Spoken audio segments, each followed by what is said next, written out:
What's going on, folks? What's up, everyone? Welcome to the Super Review Show, where tonight's Christmas special is officially on the way. Bill, why don't you fill everyone in really quick? Well, what's going on, guys? You know what? We're giving you guys a Christmas present. You're getting a double dose of mixed bag this week. Whoa! Tonight, as you can see, is our Christmas special. And I just want to say to everyone, a very merry couple days early Christmas. A happy days early Festivus. Oh, happy Festivus, everyone. Happy Festivus. A belated happy Hanukkah and an early happy Kwanzaa. A happy everything, whatever you celebrate. Happy Festivus. Happy Festivus. So you're getting a double dose of mixed bag this week. Tonight's our Christmas special. And tomorrow we are going to be talking about dun dun dun dun dun dun dun dun dun. Isn't that right, JT? Yeah, and it's going to be awesome. We're going to be talking nothing but Star Wars, and all the Disney Plus announcements.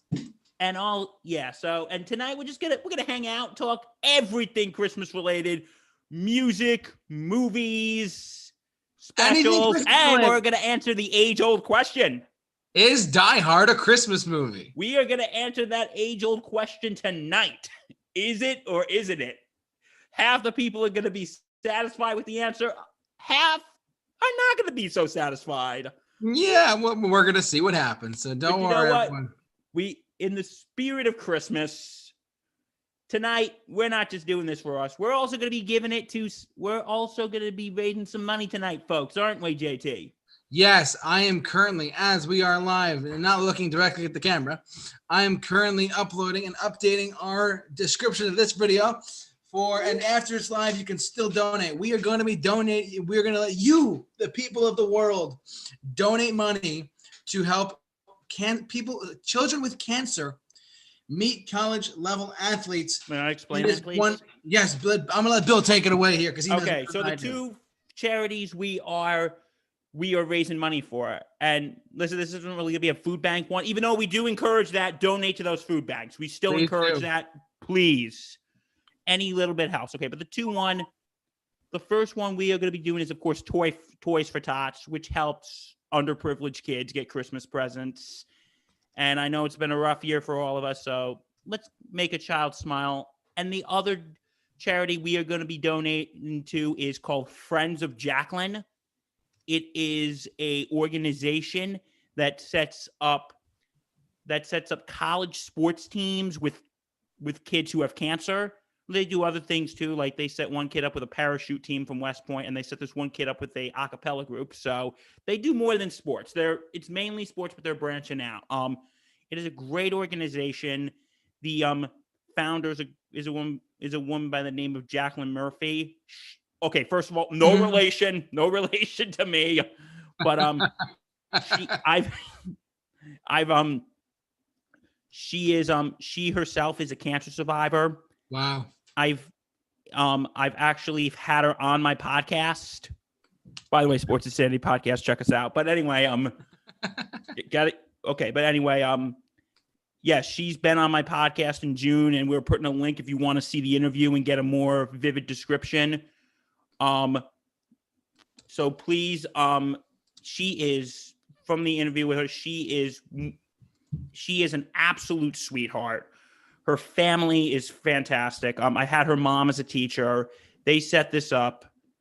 It's a great organization. Please, any little bit helps. Links are in the description below. Links are just updated right now, Bill. Go to toysfortots. Is it .com or .org? .org. Okay, org is organization. Got it. Okay.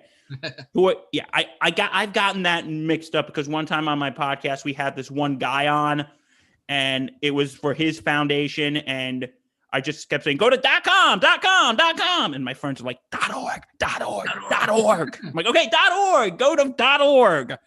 But anyway, go to, links are in the description below, toysfortots.org and friendsofjacqueline.org. And please, I know financially this is a rough time for everyone, but please, every little bit helps. It's very true, everyone. Let's put some smiles on some kids' faces this Christmas. Let's make 2021 feel great, too. What was that? Okay, let's make 2020. Oh, toysfortots.org and Friends of Jacqueline. Sorry about that. Let's make Toys for Tots and everything else happen for young kids to be happy and start next year on a positive note. Let's get to it, everyone. Because I know, folks, again, I know this has been a tough year, but you know what? Let's put some smiles on some kids' faces this year, shall we? Let's end this. I know this has been a shitty year, but you know what? Let's end it on a high note. Seriously. So like I said, everyone, the links are in the description of this video so you all can check it out right now. Start donating. I'm spreading the word. Bill is spreading the word. We're doing our best. And we just want to tell you, in case this is raising some eyebrows and you're thinking, oh, God, these two schmucks are going to take the money and run out the back door with it. We are not. No. There's no third party. There is no third party. Every dime goes to Toys for Tots and Friends of Jacqueline. None of it's going to us. We're not putting any of the money in our pocket. You click on the link, it goes right to the website. So we are not trying to take your money and run out the back door with it. And I'm going to reiterate exactly what he just said, but listen, YouTube doesn't get a cut of this. We don't get a cut of it. We are just doing this out of the goodness of how we are as people to make sure that these kids and these people have the right fundraising, and we're just supporting a good cause. So please and like I said, I know. So yeah, so please check those out, donate, and let's get some, let's get some kids a Merry Christmas this year. Seriously. I think we all could use a little Christmas cheer right now. We all could. I'm telling you. And you know what? I think that is a great segue into we're talking everything Christmas media related, aren't we? Woohoo! Stoked. So what should we start off with, my friend? Well, we're going to save Die Hard for later, but that's okay. Yeah, we're saving that for later, folks, because that is the age-old question. It needs to be answered. Yes. And will it ever be answered? I don't know. We might not answer it tonight. If we do, Sweden, if you are watching, you better give us the Nobel Prize if we answer that question. Because I was snubbed again this year. I was snubbed again. I better not get snubbed this year. Yeah. But anyway, yeah, so what should we start off with, JT? I got to say, I just want to say that there's some things that you mentioned, and they're just flat out funny. I love it. What, like me not getting the Nobel Prize again? Well, things happen. And I also got snubbed for Times Person of the Year. Oh, my God. No. Damn Why it. Don't we start with and I only got one vote myself, but... Why don't we start with this? Why don't we start with our okay, so I couldn't help, Bill, but notice one time you did indeed talk about on your personal channel, Movie Hogs Productions, subscribe, please. You talked about I don't know how to say it, the Raskin, Rankin Bass. The Christmas special. Yeah. Why don't we get into those for a little bit, shall we? Absolutely. Yeah, so for last Christmas, I gave you my heart. The very next day, you gave it away. I'm sorry, man. Yeah, we'll probably talk about that song later. But yeah, the Rankin Bass specials. Yeah, I just last year was thinking, why don't I do something for Christmas? Like if you've ever watched Channel Awesome, Doug Walker and all of them. Oh yeah, they're great guys. Every December they do this thing called Disney December, in which he reviews a lot of the Disney movies. Yeah. Like one year he did all the 2D, like Snow White and Pinocchio and Beauty and the Beast and JT's favorite, The Lion King. And one year he did like all the CGs and the Pixars, and then he does all the live action. Now he's just doing whatever. But anyway, I also, I'm thinking, hey, why don't I do that with the Rankin Bass? Because, that's the thing a lot of us grew up watching that shit every Christmas. Yeah. So, I mean, why don't you go over which ones are already there? Okay, this is from last year. I've already reviewed all of them. Yeah, no, I mean, there's just, could you list them off? Because yeah, I know the year without a Santa Claus, so. Okay, here are the ones I've reviewed. I reviewed in order. I reviewed Rudolph. Okay. Cricket on the Hearth. Okay. which is one probably most people have never heard of.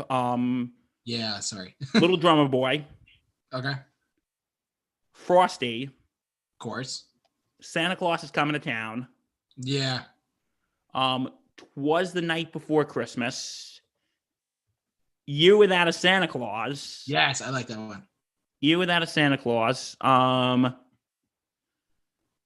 Let's see what. Story of the First Christmas Snow. Okay. There's a lot that I never heard of. Yeah, I've never heard of most of these things, in all honesty. Yeah, I'm sorry, I was trying to go from memory here, but I got the list here. Okay. Story of the First Christmas Snow. Oh, okay. You know what?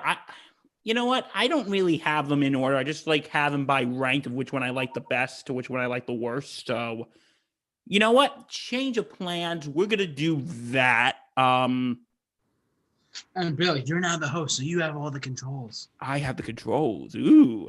Okay. So I'm just gonna go off on how I would rank it. The worst one I put was Frosty's Winter Wonderland. That was the one that really just made me angry. The second worst I put was Pinocchio's Christmas. What? Take a picture of the back of my hair, please. Is everything okay there? Yeah, I've never heard of that one. Pinocchio's Christmas. Okay. The Stingiest Man in Town, which is an adaptation of A Christmas Carol. And I'll be honest, it is probably the worst adaptation of A Christmas Carol. Rudolph and Frosty's Christmas in July, which was just plain what the F. That's really stupid. I know. It was pretty stupid. You've seen it too? Why in July? Oh, yeah. It's a Well, guess before Tim Burton did Christmas and Halloween, I guess Christmas and 4th of July was a big thing. Was a big crossover. I guess so. Another thing was, Little Drummer Boy Book 2, which is boring as hell. Cricket on the Hearth, which I just mentioned, it's just, it's there. Life and Adventures of Santa Claus, which is, dude, it's freaking weird. I put it number 12, which was the last Rankin Bass Christmas special, Santa Baby. Oh my God. Then I put the First Christmas Story of the First Christmas Snow. Then my 10 were Nestor the Long-Eared Christmas Donkey. Yeah. Number 9, I'm probably going to get a lot of shit because I put it this low. Frosty the Snowman. Really? At number 9? Yeah, I put that at number 9. Number 8 was 'Twas the Night Before Christmas. Number 7, Rudolph's Shiny New Year. Number 6, this is probably one not a lot of people have heard of, Leprechaun Christmas Gold. Okay. Very underrated, highly recommend. Number 5 is Santa Claus is Coming to Town. Number 4 is Jack Frost. Number 3 is Rudolph. Oh. What are you arguing for? Okay. Number 3 is Rudolph. Number 2 is The Little Drummer Boy. And number 1 is Year Without a Santa Claus. Makes sense. I like that one. I'll be honest, 1 and 2 kind of intertwined for me. Okay. Because it's funny with The Little Drummer Boy. When I was a kid, I found that special just so boring. When I was a kid, I just found it boring. Mm-hmm. And yeah, and I mean, yeah, go ahead. Because it is very slow, and it's very, but now as an adult, when I watched it again, I'm like, wow. It's because out of all the Rankin Bass specials, Little Drummer Boy, I would say it's probably one of the darker ones. And the story is more, I don't want to say somber, but it is kind of more somber, more low-key. And, the narration is different. It's not like in Rudolph or Santa Claus is Coming to Town or Frost, hey, kids, it's time for a fun story. it's more it's more low key. It's more, you don't have the talking snowman or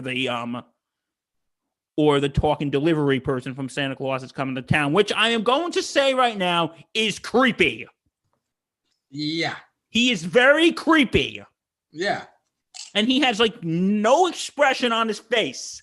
Happy, sad, well, angry, horny.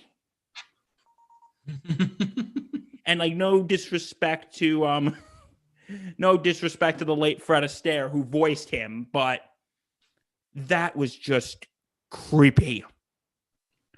But yeah, so for Rankin Bass, what's your favorite Rankin Bass special?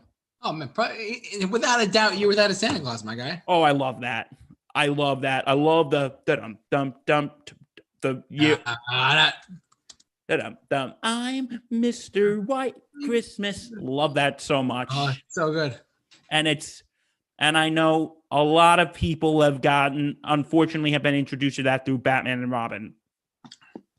Yeah, unfortunately. You know, that was in Batman and Robin, that time when they're in the cave and Mr. Freeze is teaching them to sing that song. Like, sing, I'm Mr. White Christmas. That's what he spends his time doing. Well, he should spend his time trying to, take over the world, of course. Good God. Yeah, it is just... Yeah, but I love Year Without a Santa Claus.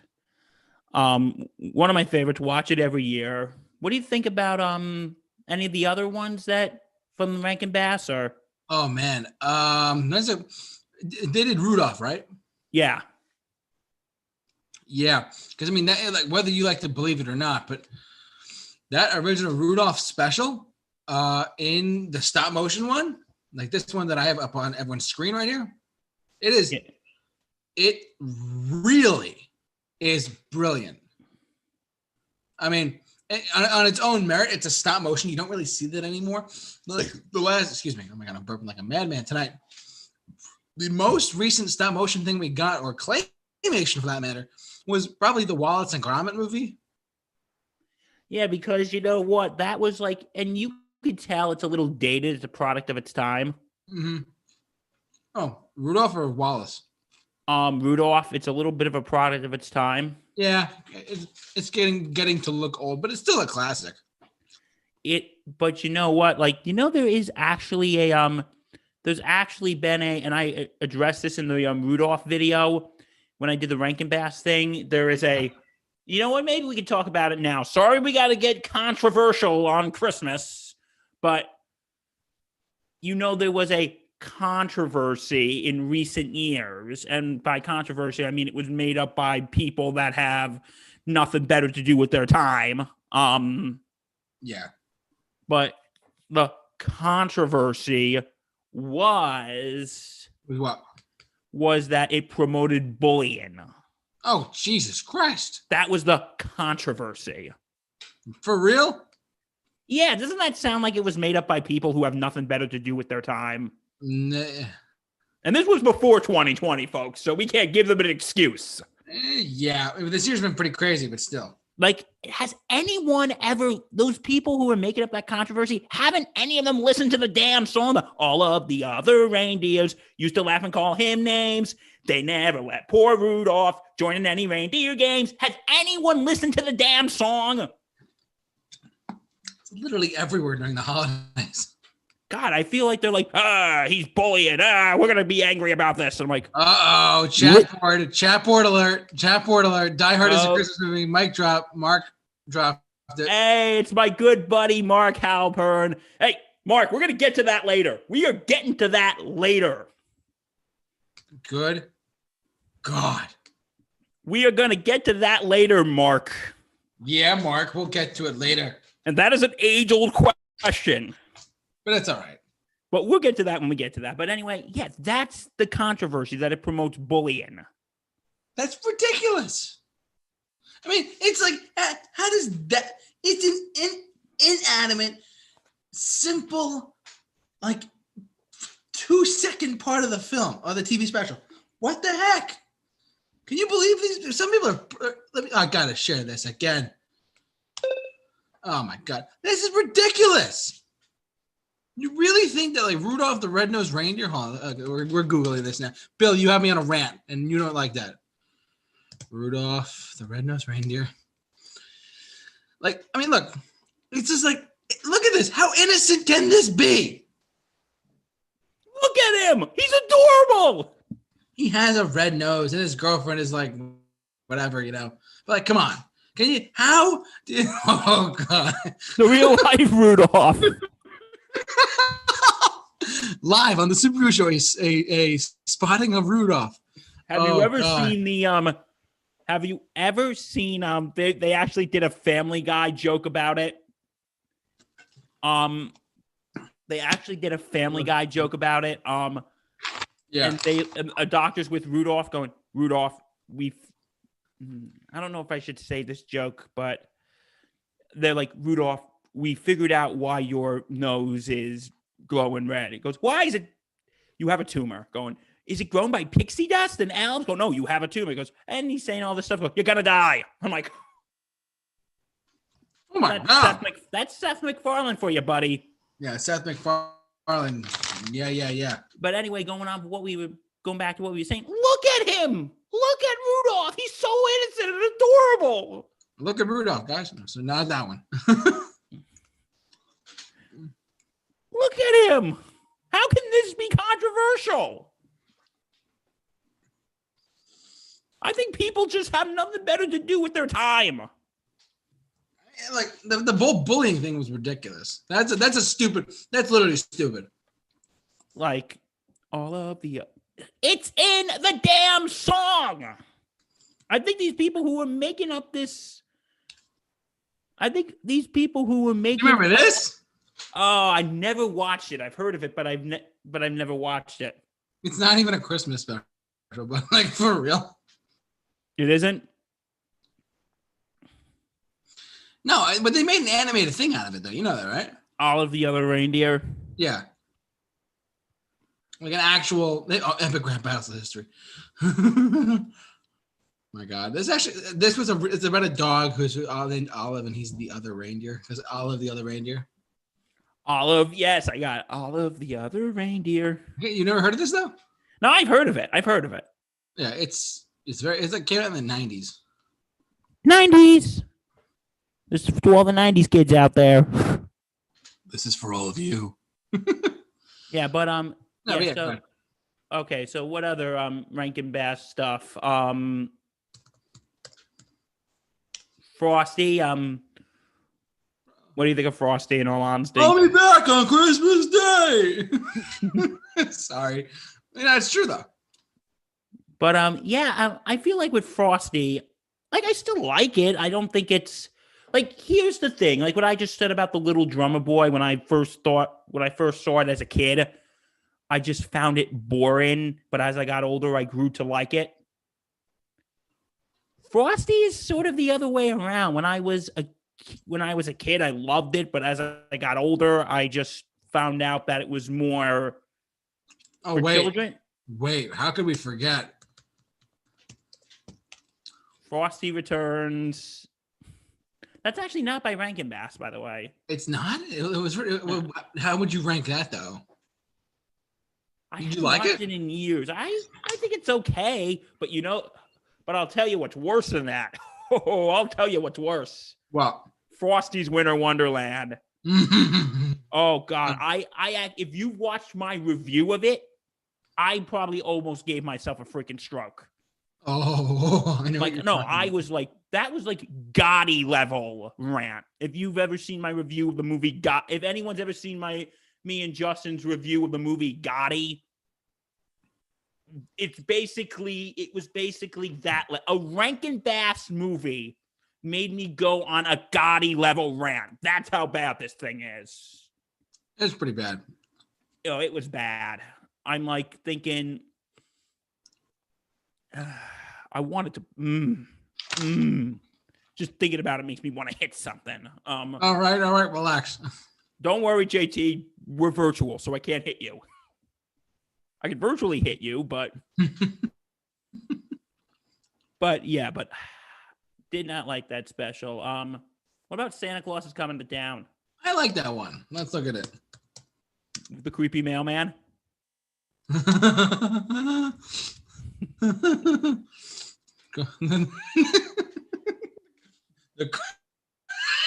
Sorry.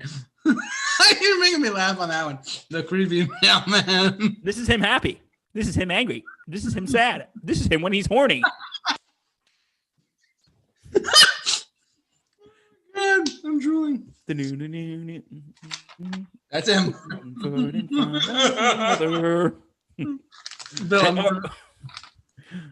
We could make so many jokes about him, but we're not going to. In the spirit of Christmas, we don't want to hurt his animated feelings. Even though the guy who voiced him is dead, so we can't really do anything. What the hell? We can make a lot of memes about it, my friend. A lot of memes.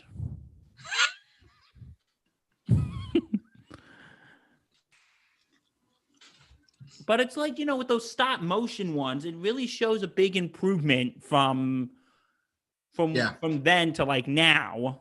Oh, for sure. Because you know how we have like all these, you know, studios like Pixar and how we have all these studios from Pixar and Disney. Yeah. And just like how big of an improvement that's been from like the 60s. Oh, it's a massive improvement for sure. Oh, it's an absolutely massive improvement. Chris Kringle. Voiced by the late great Mickey Rooney. Yep. Yeah, you want to know something? The Winter Warlock there when I was a kid scared the ever loving shit out of me. Yeah, oh my God, you're right. Before he turned good, it just scared the shit out of me when I was a kid. And also the postman kind of scared me too.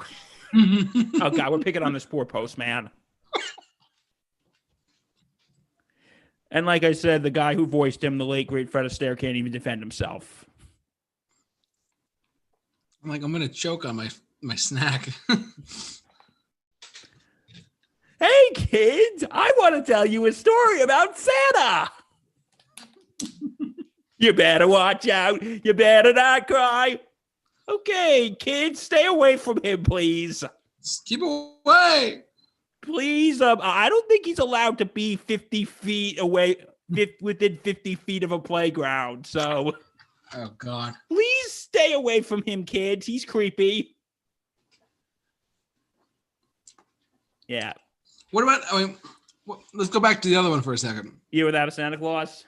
Yeah, with Heat Miser and Snow Miser. Yeah. What I find interesting is that their personality is like the opposite of their season. That's true. How Snow Miser's season is cold, but his personality is very warm and inviting. And Heat Miser's season is very warm, but his personality is very cold. Do you remember this one? They made like a sequel special to it, or just the two of them? Yes, they did. What is it? What was that one called? A Miser Brothers Christmas. Oh my God. Forgot all about that one. I saw the picture of it. I think they may have brought the two voice actors back. Let's see. I think they may have brought the two voice actors back who did that. Hold on, I'm gonna look that up. Let's see. When did it come out? IMDb, help me out. It came out in 2008. Wow. Oh my God.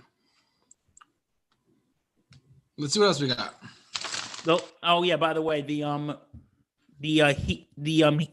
Miser Brothers Christmas, that was actually only two of the returning cast members came back to the voices. Mickey Rooney as Santa and George S. Irvin as Heat Miser, because unfortunately, I think the guy who originally did Snow Miser, Dick Shawn, unfortunately passed away like 20 years prior. So. Oh, wow. So, you know, he kind of can't do it. Yeah. But, But yeah, I'm like, I've only watched it like once. Oh my God. I've only watched Miser Brothers Christmas like once. And I kind of barely remember it. Wait, are we talking about movies yet or no? Well, if are you typing in Jack Frost as in the special? Yeah, here we go. Yeah, we could talk about that for a bit. I actually think that's very underrated in a way. To be honest, I don't think I ever saw it. I really like it. Jack's very likable. I think Jack is very likable. I think the special is just very likable. And the villain, played by Paul Frees, who you may remember as he was in a bunch of Disney movies, but he's most known for being the voice of the ghost host on the Haunted Mansion ride. Okay. Yeah, but everyone else, it's like, and you know what? With the Disney reference, it kind of reminds me in a way of The Little Mermaid. Jack wants to become human. Yeah. Ariel wanted to become human. True. And he has to do it in a certain amount of time. Like, here's what happened. Jack Frost sees his girl who saves his life, and he wants to become human. And he has to get the following things by the time winter's over. He has to get a house, a horse, 100 bags of gold, and a wife. Wow. And I don't remember this one for some reason. have you ever really watched it or not really? I remember it, but that was it. I think it's very charming. Mm-hmm. Yeah, but yeah, and it's like funny when you were going through that. It's like you've never heard a lot of those specials. When I was doing the review thing, I've never heard of a lot of them. In all honesty, Apparently they did so many. they did a lot. But let's go off in non-Rankin Bass stuff. What about non-Rankin Bass Christmas specials? The Grinch. The TV special or the movie? We'll talk about the TV special for now. We'll get to the movie when we get to the movies. Let me pull it up for you. You're a mean one. Mr. Grinch. I watch this like every Christmas. Me too. I like it a lot. I like this one a lot. Like, not this one. I've never seen that one. It came out a couple years ago. Yeah, it's on Netflix. Maybe I'll give it a watch. Yeah, it could be worth it. I mean, it's real. Right before the Grinch had an idea, an awful idea. The Grinch had a horrible, awful idea. Look at that. And that smile, like, you know what the thing is, he was voiced by Boris Karloff. Yeah. The guy who did The Mummy and Frankenstein. Yeah. And also, I got a fun fact about the song, the You're a Mean One, Mr. Grinch. They all thought that Boris Karloff sang the song. Okay. He didn't. Really? He actually didn't sing the song, even though he is... Like, I think because the confusion is he's the only voice actor that got screen credit because he did the voice of the Grinch and he also did the narration. Yeah. He also did the narration. The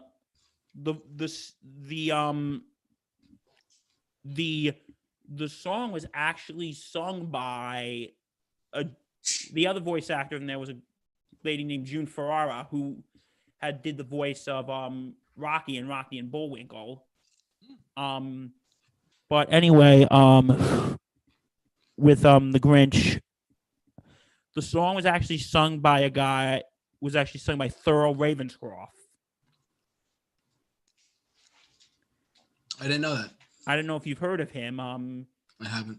He was in a bunch of old Disney stuff. He was also another haunted. He was in a bunch of Disney parks rides. He was one of the singing bust in the Haunted Mansion. Mm-hmm. But I think he's most known for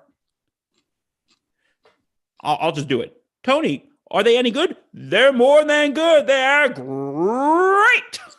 Oh, that guy. Yeah, he did the voice of whatchamacallit, of Tony the Tiger. And what happened was, because I have the DVD with special features, Thurl Ravenscroft was originally he didn't get any screen credit. And Dr. Seuss actually apologized to him and said, "Hey, I'm sorry I didn't give you screen credit.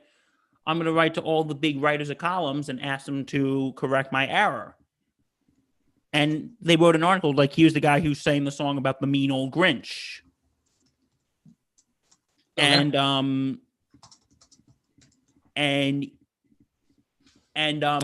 Yeah, but I don't think there was any love lost there, because I think like as we talked about Mark Hamill, if he's known more for Luke Skywalker or the Joker in the Batman the Animated Series, I think with Thurl Ravenscroft, because I saw a special thing with him saying, when most people, well, he has since passed away, but when they come up and ask him, they actually ask him, do Tony, do Tony, do Tony. Or they go, hey, Tony, are they good? And he goes, they ask him more to do, they're great. I think that's more than, but yeah, but it's just such a classic. Like, everybody watches that like every Christmas. And it's become a standard, it's become a standard Christmas special. It has become a standard Christmas special. Yeah, I mean, who doesn't remember that, What about have you ever watched Charlie Brown's Christmas? Yes, of course. Who hasn't? Yeah, I'll be honest, I like it, but it's kind of a downer in a way. It kind of is. Maybe because it is more low-key. Maybe. Especially when you hear the Christmas time is here. Oh, yeah. But yeah, again, another thing everybody watches every year, and I think it's a classic. Well, I'm sorry, I feel like I've been monopolizing this whole conversation. What do you? You're good. No, you're good. What do you feel about a Charlie Brown Christmas? I love it. It's one of my favorites. I like it, but I wouldn't. It's one of my favorites. I like it a lot. It's because to me that's like it's a Christmas time. It's special, to me at least. Yeah, I think when you hear it on, when you see that or the Grinch or any of the Rankin Bass specials, Christmas is coming. Mm-hmm. And that's a great marketing scheme too. Here's the Grinch. Here's Charlie Brown. Go buy Christmas presents.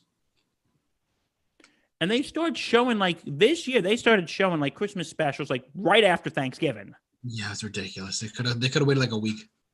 Yeah, it's like with me here. I really don't. When they start doing a lot of the local radio stations and Sirius XM, they literally the day after Halloween they start playing Christmas music. I'm like, can we get through that? Can we get through November first? I really don't. That just bothers me. I love Christmas as much as the next guy. I remember I was talking to somebody one time, said they're trying to get people to hate Christmas music because when you've been hearing it for a month, by the time you get to Christmas, you're sick of it. Yeah, no, it's true. Yeah, but what'd you say? We talk about that now, or do you want to get there in a minute? Yeah, let's talk about that now. Unless you have anything else for Christmas specials, or no? Because I have one quick thing. Yeah. We'll get to movies in a little bit too. Yeah, but you know what Christmas special I've actually been watching a lot lately? The Hey Arnold Christmas special. I didn't even know that. I don't even like Hey Arnold, so. Well, maybe because that was more my time. So there's your time. My time. Because for those of you who don't know, I'm older than JT. I can actually get away with calling myself a 90s kid. Just barely, but I can get away with it. But yeah, I actually think what's really good about it with Hey Arnold is they don't water it down. Yeah. Like, here's the plot.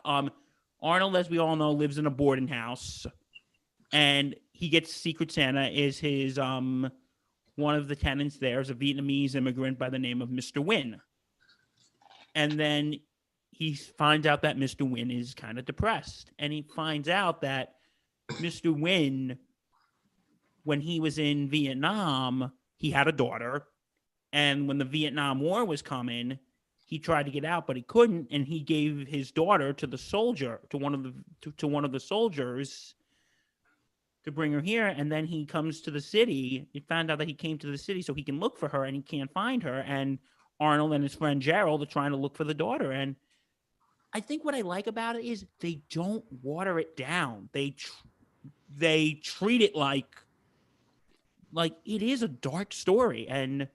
But the ending, okay, spoiler. Mr. Nguyen's daughter and him are reunited. Yay! But it's actually very overlooked. Okay, so do you want to talk music or movies next? Let's talk music for 2 seconds. But I just want to point out to everyone, just a friendly reminder why we're doing this Christmas special on here on the Super Review Show. We are doing this to benefit people in need. We're doing this for Toys for Tots. We're doing this for Cancer Fund. Fill in the rest, my friend. Okay, we are doing this for Toys for Tots, and we are also doing, which again helps get presents for kids in need, and we are also getting money for Friends of Jacqueline, which is an organization that sets up kids with cancer with college sports teams. It is absolutely, if you want to know more, go to their website, especially with Friends of Jacqueline, go to their website. And also, I did an interview with Jacqueline back in June, if you want to go check that out. It is just a great cause. So please, again, let's put some smiles on some kids' faces this Christmas. I know it's been a rough year for all of us, but let's give folks a Merry Christmas here. Yeah, So, I really, and we're doing this out of just a reminder, the money does not go to us. The money goes directly into the funds of these different charities. We don't get any of it. we are not getting a dime from these people. We are doing this out of the goodness of our hearts. And, let's embrace the spirit of Christmas here. Let's give to those who are less fortunate and give to those who need help. Exactly. We got nothing better to do, so let's do it, And it's 2020, so we can't really do anything. Oh, and you know what? We can only say that for 9 more days, and then this shit year is over. Yeah. Hey, Eric Brettaharter? Brett Dower. Brett Dower. Hey, what's the topic? Christmas movies? Well, we're about to talk about that right now. Aren't we? Let's go. We'll save music for later. We'll do Christmas. We'll do Christmas music at the end. And should we do we'll think about when we're gonna do the Die Hard thing. But anyway, Christmas movies. Okay, JT, what's your favorite Christmas movie? I'm not counting the TV specials that we talked about, but I'm gonna say Die Hard. No, We're not there yet. Not there yet. I know everyone's like, talk about Die Hard. No, we're not there yet. My favorite Disney. My favorite Christmas special or movie, man. Without a doubt, The Polar Express. Oh, really? Uh-huh. I actually think that's very underrated. It actually, some people were uncomfortable with it, because it was the first fully computerized movie acting thing, Oh, they're re-releasing. Tom Hanks is in it. How can you not like Tom Hanks? You don't like Tom Hanks. What the hell's wrong with you? Apparently, it's showing in theaters too. Look, locally. Polar Express. Yeah, it's a great movie. I actually think it's very underrated. I saw it in theaters when I was very young, mind you. I was very young, but I did see this in theaters. I did not see this in theaters. But I love the song "Believe" that's in the end credits. That's sung by Josh Groban.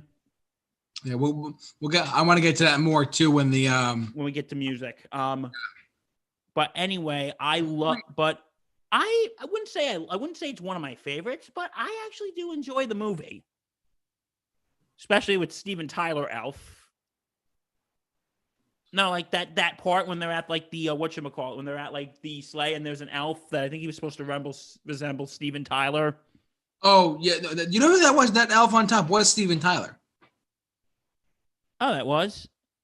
Yeah, And guys, we just want to say, chat board, tell us what's your favorite Christmas special, your favorite Christmas movie, your favorite Christmas song.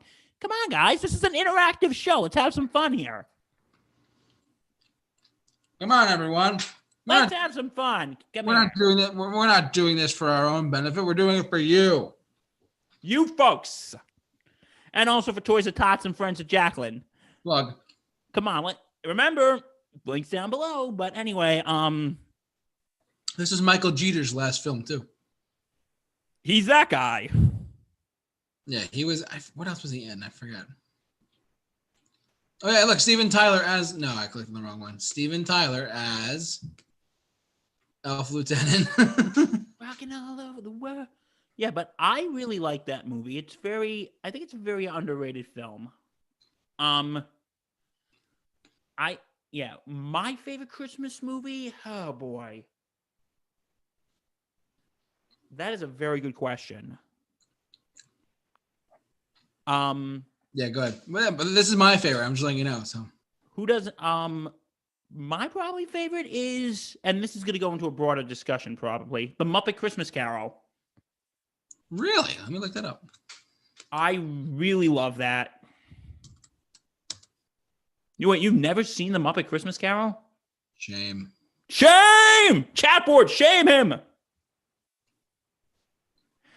Yeah, it's actually, I think why I always have a special place in my heart for this movie is because me and many of my generation, this was like our introduction to the Christmas Carol. Oh, I forgot about that one. Sorry. This was like our introduction, and like, the generation before me, their introduction was the Mickey's Christmas Carol. But Muppet Christmas Carol, I think, was really my first. What? Was really my first introduction to the story of Charles Dickens' A Christmas Carol. Okay. And I'm always going to have a special place in my heart for it. It was actually the first film, the first Muppet movie since the passing of Jim Henson. Really? That was actually the first one. I forgot about a lot of these, to be honest. The film was actually directed by Brian Henson, Jim Henson's son. Okay.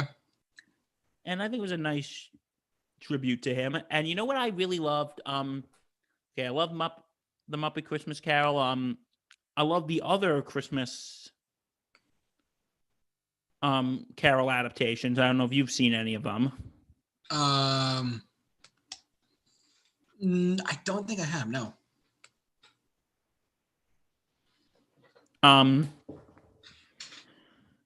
I think my other personal favorite adaptation of Christmas Carol is I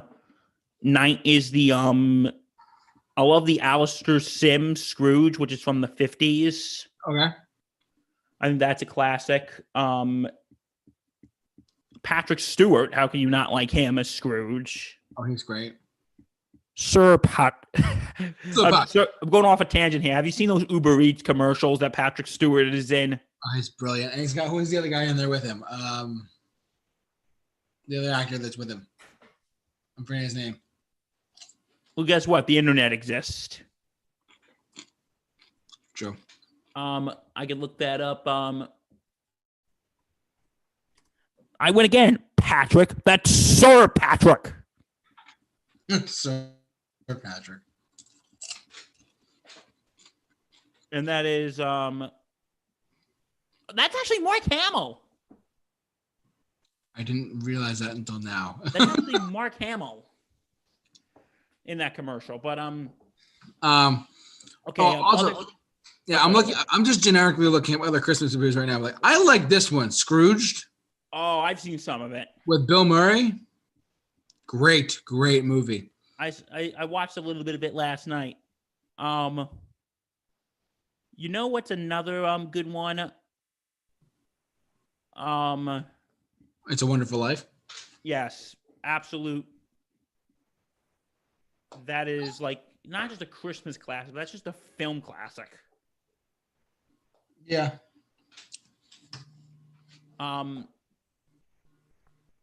What I would say? What about National Lampoon's Christmas Vacation? Oh, how could we? I'm forgetting all of them all of a sudden. You gotta help me out, Bill. National Lampoon's Christmas Vacation. They made a sequel to it. Did you know that? Wait, another National Lampoon? They made a Christmas Vacation 2 at one point. Let me see. Is this true? It was a television film though. Came out in 2003. It was about Randy Quaid's character. It has a 2 out of 10. Must be bad. Ouch. One of my favorite parts of this movie is like, since this is Aunt Edna's 70th something Christmas with us, she should lead us in grace. What? They want you to say grace. What? Grace. Grace? Grace died 30 years ago. Oh my God. The blessing. Okay. I pledge allegiance to the flag of the United States of America. And especially the part when he goes crazy because he didn't get his bonus. Oh, that's classic. That was a great moment. And he's like having an absolute fit. Clark. and his brother kidnaps the boss. And then all the cops come. It's so funny. It's a real classic, to be honest with you. It really is.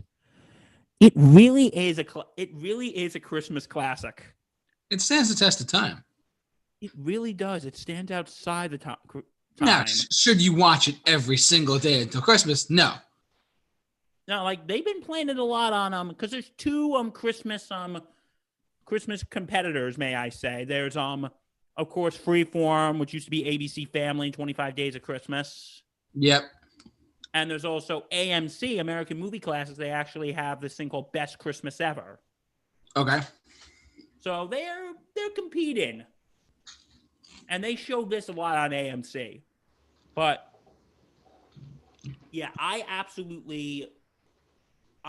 have such a good time with this, and I've been watching it a lot lately, and I just laugh my you-know-what off. It really is. It's very funny. But you know what else is a funny movie that we should talk about? What? Oh, boy. Yeah, because Eric said that's his favorite Christmas movie. I couldn't help but bring it up. We have to talk about it. Okay. Get the hate comments ready. And you hear that, everyone? Get the hate comments ready. I think Elf is kind of overrated. There, I said it. Listen, I don't think it's bad. You have made me stop sharing, but shame. Listen, shame. I think some of it's good. I think it's just a lot of it. It's just Will Ferrell, Santa, screaming like a child most of the movie. Like I think shame. Son of a nutcracker. Like I think some of it's funny, but Eric can quote it forever. So. Eric, I am sorry, dude. I am sorry, Eric. I think the movie, I don't think it's a bad movie. I just think it gets a little too much praise than it deserves. He unsubscribed. Oh, he did. Sorry, Eric. You're entitled to your opinion. I'm entitled to mine. JT, you want to just say if you like it or not, just so I can save face. I enjoy it, but it is overplayed. It's not overrated. It's overplayed. Okay, that's a fair one because they play it a lot. And even on USA Network, not on Christmas Eve, New Year's Eve, they play it like 24 hours. That's insane. Like, why are you doing it on New Year's Eve? Do it on Christmas. Actually, no, don't even play it on Christmas. But I'm not the heads at USA Network, so I don't know what's going through their mind. But Will Ferrell, to me, he's hit and miss. As an actor or in his character? No, as an actor. Really? Hey, you know what? I tend to agree. I don't think he's awful. No, he is a very, very, very talented man. But as far as like him being like, like and people, I just realized this the other night. They did a rerun of SNL with him on it, and I completely didn't. I had no idea that he was on it. He started on SNL. He did. Yeah, he did. I never knew that. I really didn't. And you know what he got his start as? He got his start as being George W. Bush. Yeah. And he was welcome, America. He was very funny too. Anchorman. I do like Anchorman, and okay, you know what? This is not a Christmas-related movie, but since we're on the topic of Will Ferrell, you know what? What Will Ferrell movie I also think is a little overrated? What? And I'm gonna get so much more hate for this. What? Step Brothers. I've never seen that. Can't judge. No, like I remember when that movie came out, everyone was quoting it. Everyone was. Like, I remember when I first watched it, I thought it was funny. But then when I watch it again, I'm like, okay, it's funny, but it's kind of dumb. Like, I know it's not supposed to be something big, deep, and complex, but... I remember when it came out, too. I forget what I was seeing at the time, but it came out at a certain time. And the two of them are great, though. John C. Reilly. I mean, we're going off topic, but that's okay. Oh, we could go a little off topic. Just a smidge. Step Brothers is very funny, though. Okay, I was never subscribed in the first place. Well, maybe you should subscribe now, Eric. Plug for the subscription of Eric. Please go subscribe. Come on. One of us. One of us. Join me. One of us. One of us. Eric. Hey, look who's here. Matt Hemsley. Dude, do not worry about being late, my friend. Do not worry. Our good friend Matt Hemsley is here, folks. Our number one fan. Matt, we are talking about everything Christmas specials, Christmas, Eric, do it. Subscribe. And we're trying to pressure Eric to subscribe. Help us out. But anyway. Okay, I've been thinking I should watch Step Brothers and see if I like it as much as I used to. Okay. We're talking about a lot of Christmas stuff. Plug for the Step Brothers movie commentary. Or Hanukkah stuff. You know what, guys? Listen, we don't want to be exclusive. He literally subscribed. He subscribed? He actually did. I love you so much, Eric. Eric subscribed. Like, listen, guys, I know we're talking about a lot of Christmas stuff, but if you celebrate Hanukkah or Kwanzaa, you have holiday specials that of those holidays and you want to share them with us, do it. We're not going to snub you. Just we're inclusive to everyone. Let's talk about this.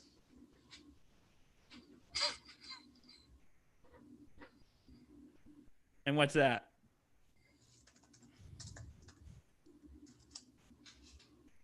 The Star Wars Christmas special. Oh, do we have to?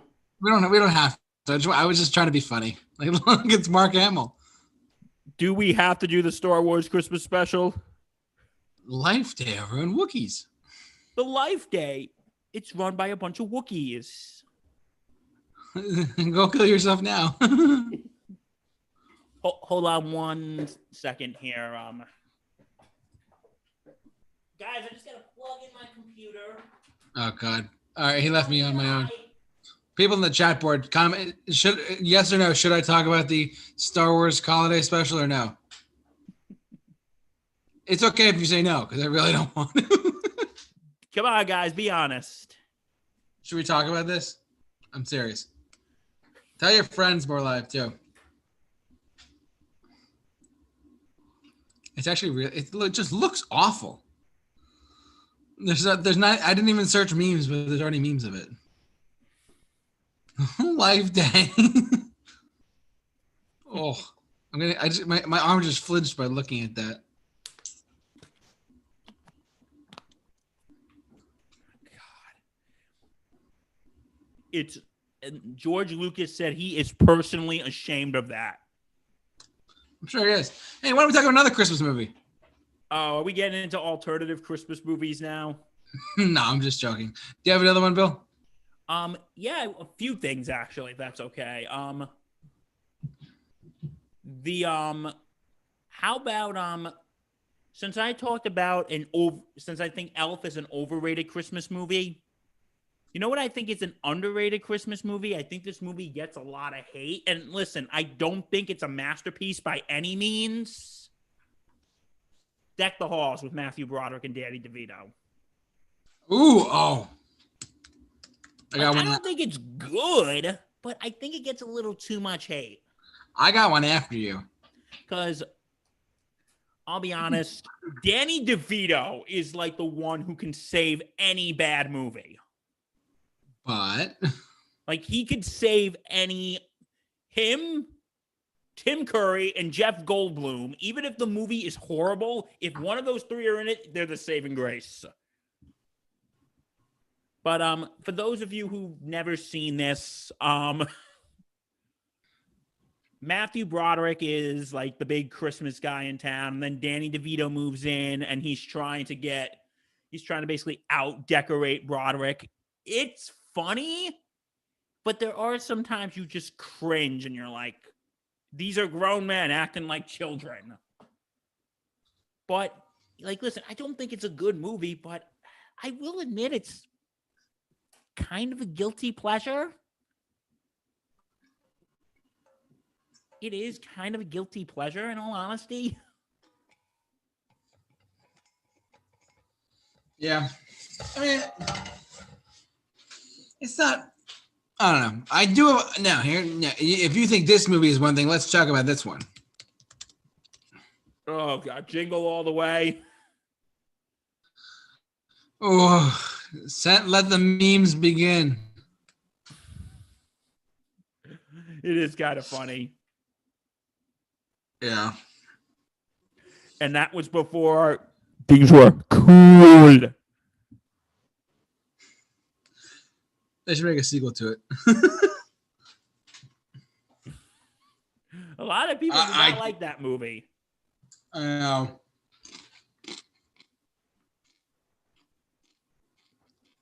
But I think Turbo power. And you know, it's the classic trying to get kids who it satirizes, trying to get that gift that, neither of us have kids, but trying to get those, the gift the kids want for Christmas. Yeah. Because my friend and I, we have this joke. We come up with random situations for people, and we came up with this random situation for this guy we know who he doesn't have any children of his own, and we jokingly said he says, "What do you think he's doing?" I think he's waiting in line at Toys R Us trying to get this toy for his niece, and then gets thrown into a pile of stuff with the song "Wonderful Christmas Time" by Paul McCartney playing in the background. And then he gets it, and his niece likes it and goes, "Thanks, Uncle Peter." And then, okay, this guy's British and looks to his niece's parents. This didn't happen. This is a scenario that me and my friend came up with. And he goes, "She better like it. I got thrown into a pile of toys for it." Which is this is all a parody of Jingle All the Way. Oh my God.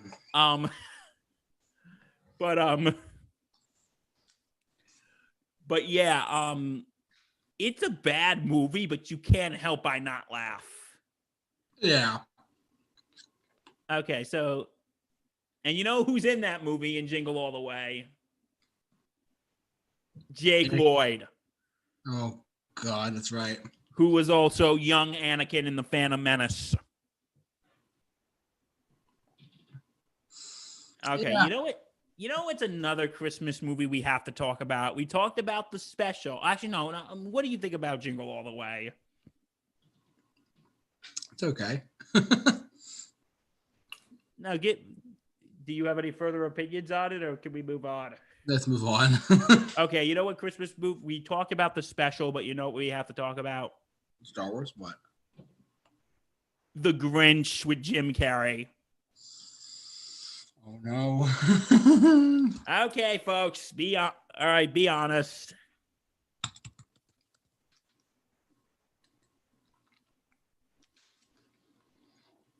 Can you believe this movie came out 20 years ago? It's hard to believe. I remember when this movie came out, it was everywhere.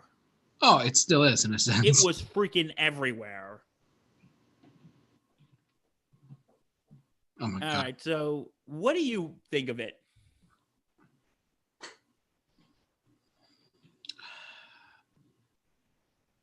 I think it's absolutely trash.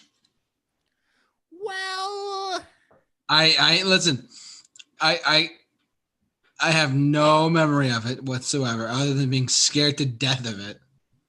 no, Freeform, formerly ABC Family, shows. They play it all the time. They do. They play it like you know what? I used to love 25 Days of Christmas. They used to play all the Rankin Bass stuff. Yeah, but then they lost the rights to it to AMC, which they barely played it anyway. Yeah. They kind of lost all the rights to it. But all they've been freaking playing is Jim Carrey's The Grinch. They've been playing that and some other stuff that I can't remember. I'm like, oh my God, guys. Ron Howard mix it up a little bit. Ron effing Howard directed this? I had no idea. Quoting Stewie Griffin, you'll be sitting next to Ron Howard. Oh, I'm just messing with you, Rod. No, but like Ron Howard, he's a fantastic director. Why would he do this? There's this joke in Family Guy when Stewie has a joke about Matthew McConaughey. Goes, Matt at the Golden Globes, you'll be sitting next to Ron Howard. Oh, I'm just messing with you, Ron. Or maybe not. No, I just am. Or am I? Oh, Ron Howard. But the thing is with Grinch 2000, is that with Buster? Oh, dude. You know what we have to do? What? Enable share screen on me, please. We got to do this just for shits and giggles. Go ahead. I'll just play a little bit of it because I don't know what the copyright is. Canada's #1 helper. We just got to see how bad this thing is. Bill, lead the way, my guy. Okay, can I share screen now? Yep. Okay. This is with Busta Rhymes, by the way, folks. I'm a little scared. Me too. You know what? Before this, let me lead us all in prayer. In nomine Patri, a Fidi, a Spiritu Sancte.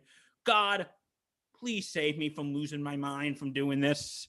We might love it. We might hate it. We don't know. We're going to have to see.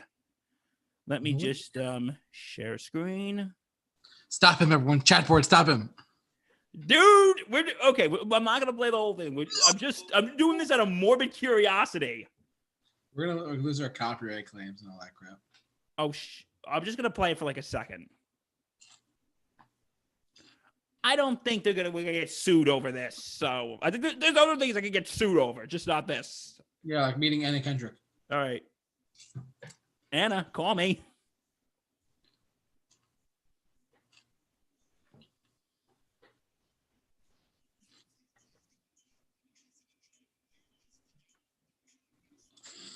I'm scared. What was that? I'm kind of scared. Can you hear it? Hold on.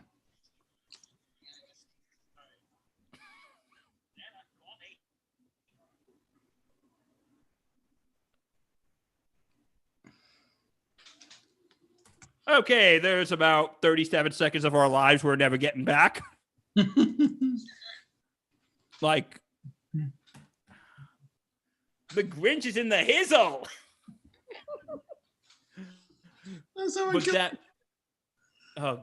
But getting back to the movie in general, though, here's what I will say. I will give this movie credit for something. But don't worry, folks. For those who hate this movie, I'm going to bash it in a second. I promise. I promise you. You're going to get your well-deserved sense of bashing. Jim Carrey as the Grinch was actually not that bad. Mm-hmm. He was actually not that bad. He was actually, in a way, entertaining. He was just Jim Carrey. It was, but okay, for those of you who don't know my taste in actors, I'm not the biggest fan of Jim Carrey because I feel like it's not Jim Carrey. I feel like he's not in the character. It's just Jim Carrey being Jim Carrey. But you know what? I feel like for The Grinch, it kind of works. Okay.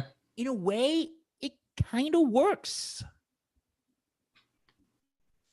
It just kind of works. And I think it's just he because being under all that makeup, I'm sure is tough. Oh, But his movements and stuff, I think he actually does a decent job. And like, listen, this doesn't make them. This movie has a lot of other problems, and we'll get to that in a second. But it's just, he puts in some effort. I'll give him that. And now, guess what I get to do? Bash the rest of this movie to Kingdom Come. It's just, I think the movie is just way too mean-spirited. Go on. It's just way too mean-spirited. They make the Who's a bunch of freaking assholes. Like, they're not just... The thing is... Okay, can you scroll up a little bit? I need to find out something. Go to cast list, please. Okay. Oh, Anthony Hopkins narrates it. It's just, this whole thing is just, the Who's are just a bunch of assholes. Like, and they make them too much materialistic. Because in the original special, they already knew what the meaning of Christmas was. Like the last part, the Grinch didn't stop Christmas from coming. It came. Somehow it came. All the Who's down there were singing without any presence at all. That's awesome because the Who's already knew the meaning of Christmas. And just, they turn them up. Okay, maybe it's a little more interesting that they have to learn it rather than them knowing it automatically. But they just make the Who's and the past, the Grinch's past, was that really necessary? Giving the Grinch a pass, was that really necessary in all honesty?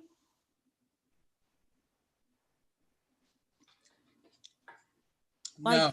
I think what made the Grinch so great, it's the simplicity of the story. It is. He himself learns the meaning of Christmas. It's not just, I think that's what's just so good about it. It's the simplicity.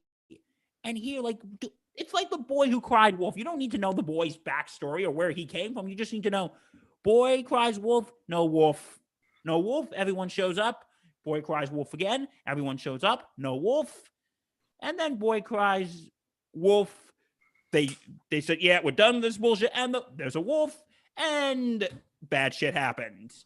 But the thing here, they stretch it out, and just the set's even not that good.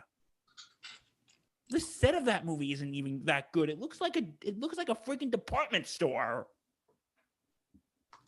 It's just, and like, I'll give with the Who's, I think the design is creative, but it won best makeup at the Oscars. I can see that actually. So that makes sense. But that is just. Oh wait, we're still. Okay, but anyway, but that's why do they show this every Christmas? Why? I don't know, dude. But yeah, but anyway, you know what? There's another Grinch adaptation I want to talk about. I didn't see the one with Benedict Cumberbatch, but there was a recent one I want to talk about and deserves another bashing. Name it, my guy. A couple weeks ago, they did Dr. Seuss, How the Grinch Stole Christmas, the musical. Oh, it's just as bad as it sounds. No, it was actually a stage show at one point. What the hell? What do you mean, what the hell? I'm just what? Oh no! Oh yeah, this thing is real. This thing exists. What? It exists. It exists. It exists. If 2020 couldn't even get worse, it has gotten worse knowing that this abomination exists. No, this thing is okay. Matthew Morrison from Glee. Rant. Go ahead. What was that? Rant, my friend. Rant. Matthew Morrison from Glee. Okay, I've never really watched Glee. I may have watched an episode or two. But, okay, he's trying to be like Jim Carrey's Grinch. Oh, God.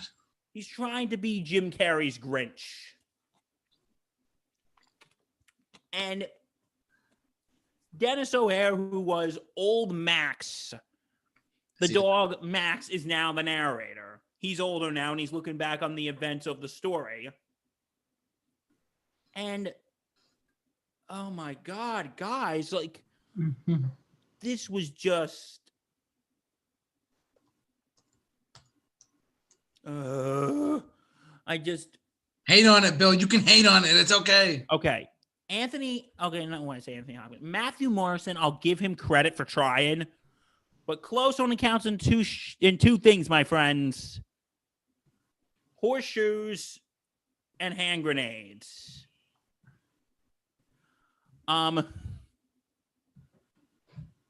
Horseshoes and hand grenades.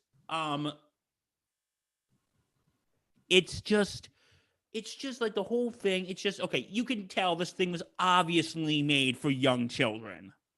Yeah. But now there's a thing. They have this scene when the Grinch is stealing the tree and he's freaking basically humping the tree. He's humping the tree. You know, for kids. Like what did the executives at NBC think this was a brilliant idea? No. Of course they did. They were like, oh, hey guys, let's do, because you know they usually do live musicals. They were supposed to do like, you know, a couple years ago they'd done Sound of Music. They did Peter Pan, and that's a rant for another video. But they another time. And then they did The Wiz, which was good. And then they did Jesus Christ Superstar, which I really liked.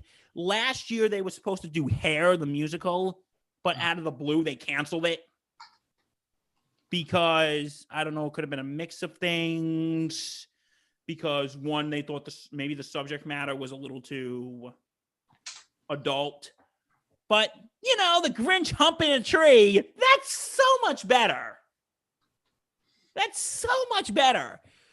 The executives at NBC are probably now kicking themselves because that was that was... Don't fight it, Bill. Just keep going. Why? Why, NBC? Why? You guys are a bunch of... I'm trying to... You know what? Screw it. Screw it. You guys are a bunch of fucking idiots. And just not with this, but just with live musicals in general. You guys pick stuff that's too safe. It's too freaking safe. Because here's the thing. I'm sorry I'm going on a tangent here, and I apologize.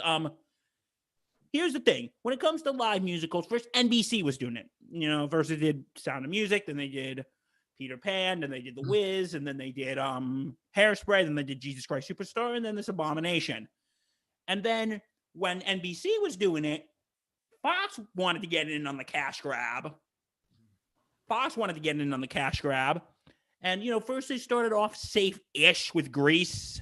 Yeah. And then they did Rocky Horror, and then they did A Christmas Story Live. Ooh, we got to talk about A Christmas Story once I get off this rant. Oh, yeah. I'm going to hook up.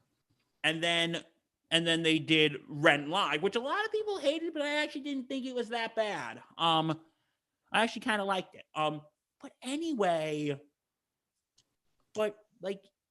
and here's the thing, NBC, they try to do the more family shows, you know, because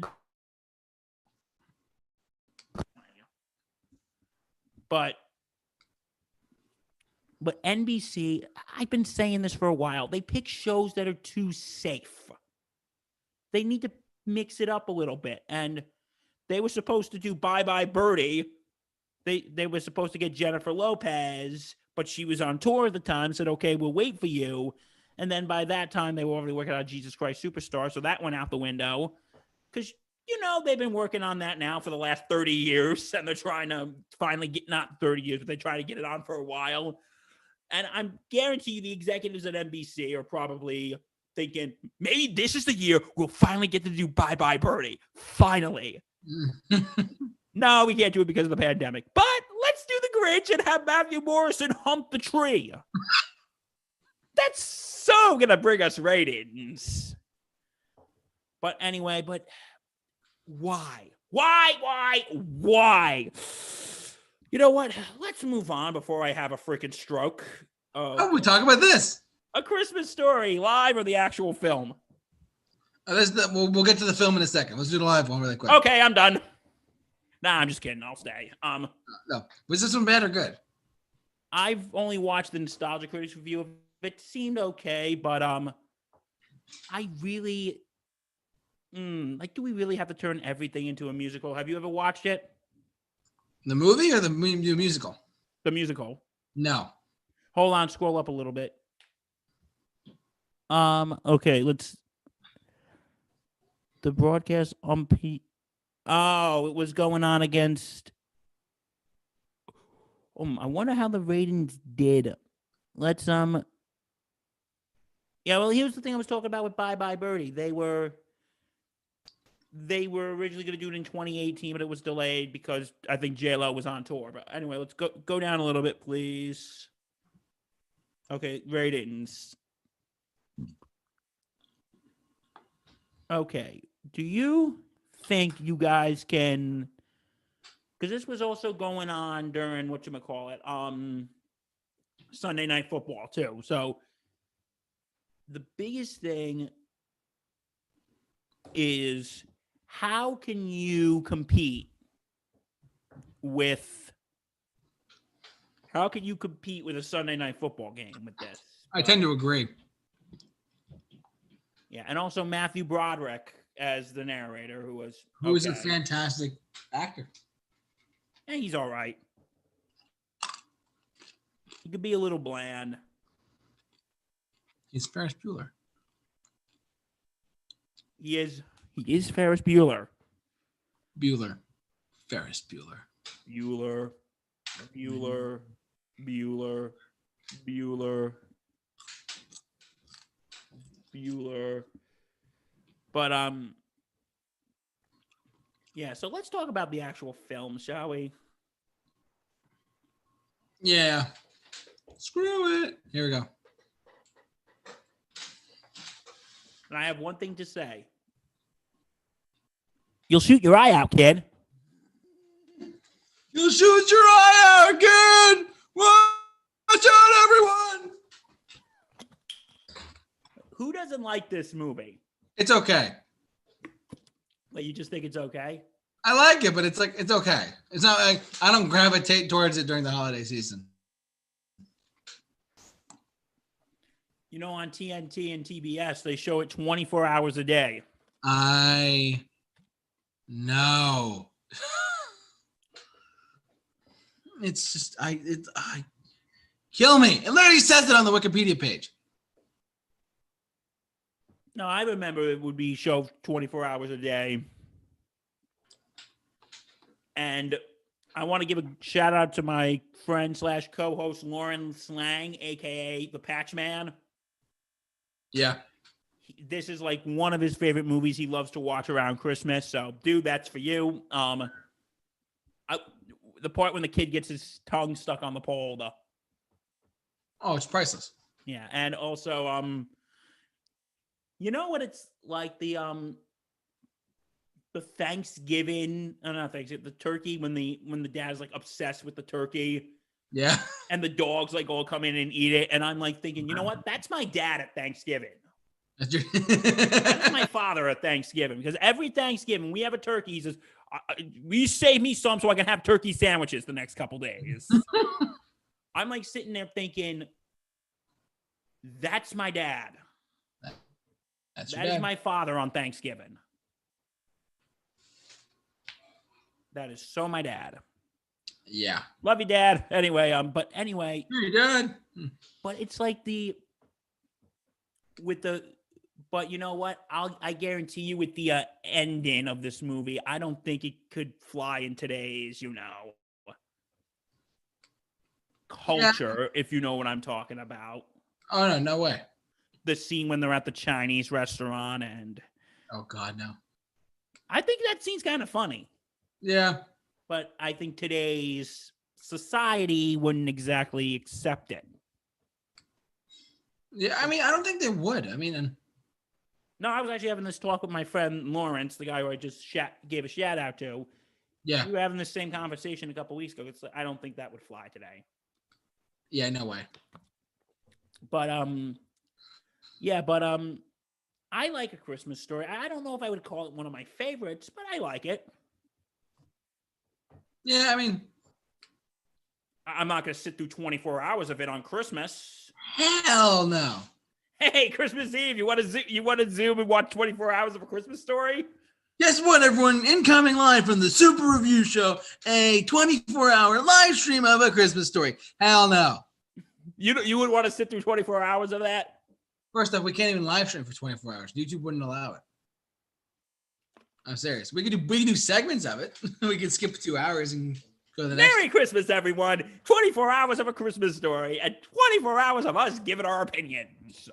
You know what? But, yeah. What's another Christmas movie we could chat about? The Santa Claus movies. I think those are good. Why? Okay, you had your chance to rant. Now it's my turn. Okay, let's hear the rant. Give my pipes a break while you rant. Pisses me off. Pisses me the fuck off so much. What pisses you off, JT? Okay, I'm gonna get to it in a second, but hold on. You know, while we're getting to it, I think we need to remind the good folks here why we're doing this. Guys, like I said, please, we are raising money for both Toys for Tots. Yep. Which is going to help kids who are unfortunate have Christmas gifts. And we are also raising money for Friends of Jacqueline, which is an organization that sets up college sports teams with kids who have cancer. So please, both links are in the description below. And even after when the stream is over, the links will still be live. Please donate to them. Please do. I know this sounds a little like a broken record right now, but let's put some smiles on some kids' faces this Christmas. Seriously. Is there some kids that are not as fortunate enough to have a laptop or 2 or 3 and be live on a YouTube channel right now? Absolutely. So please, let's give some kids a Merry Christmas here. Okay, JT, what were you going to rant about so I could sit here and Holy but Jesus. I'm sharing my screen. Ooh, he's sharing his screen, folks. You know this is going to get big. This movie, The Santa Claus, the 1994 classic. I love this movie. Okay. I really do. This is a positive rant for just a second, right? Okay. I love this movie so much. The second one, I'm also a big fan of with Tim Allen, The Santa Claus 2, where he has to get married and all that stuff, and how he, the Tim Allen Santa Claus has to get married, basically. So hear me out for just a second. Okay, you ready for this? You ready? Ready. Are you all ready for this? Well, get this, everyone. What pisses me off so much every single goddamn Christmas, every time I seem to watch TV, they only show the third one, and the third one sucks.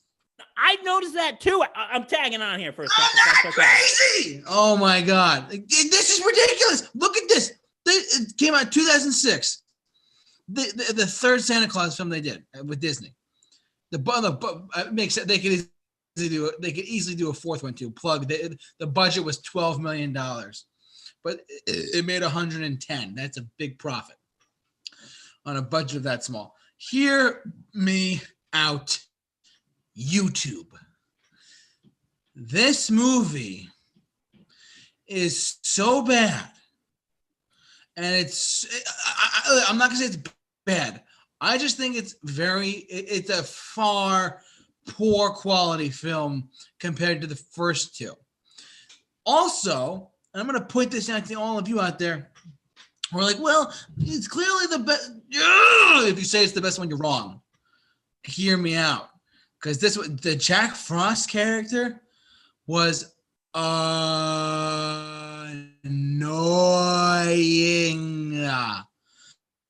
If you don't understand the word annoying, then leave.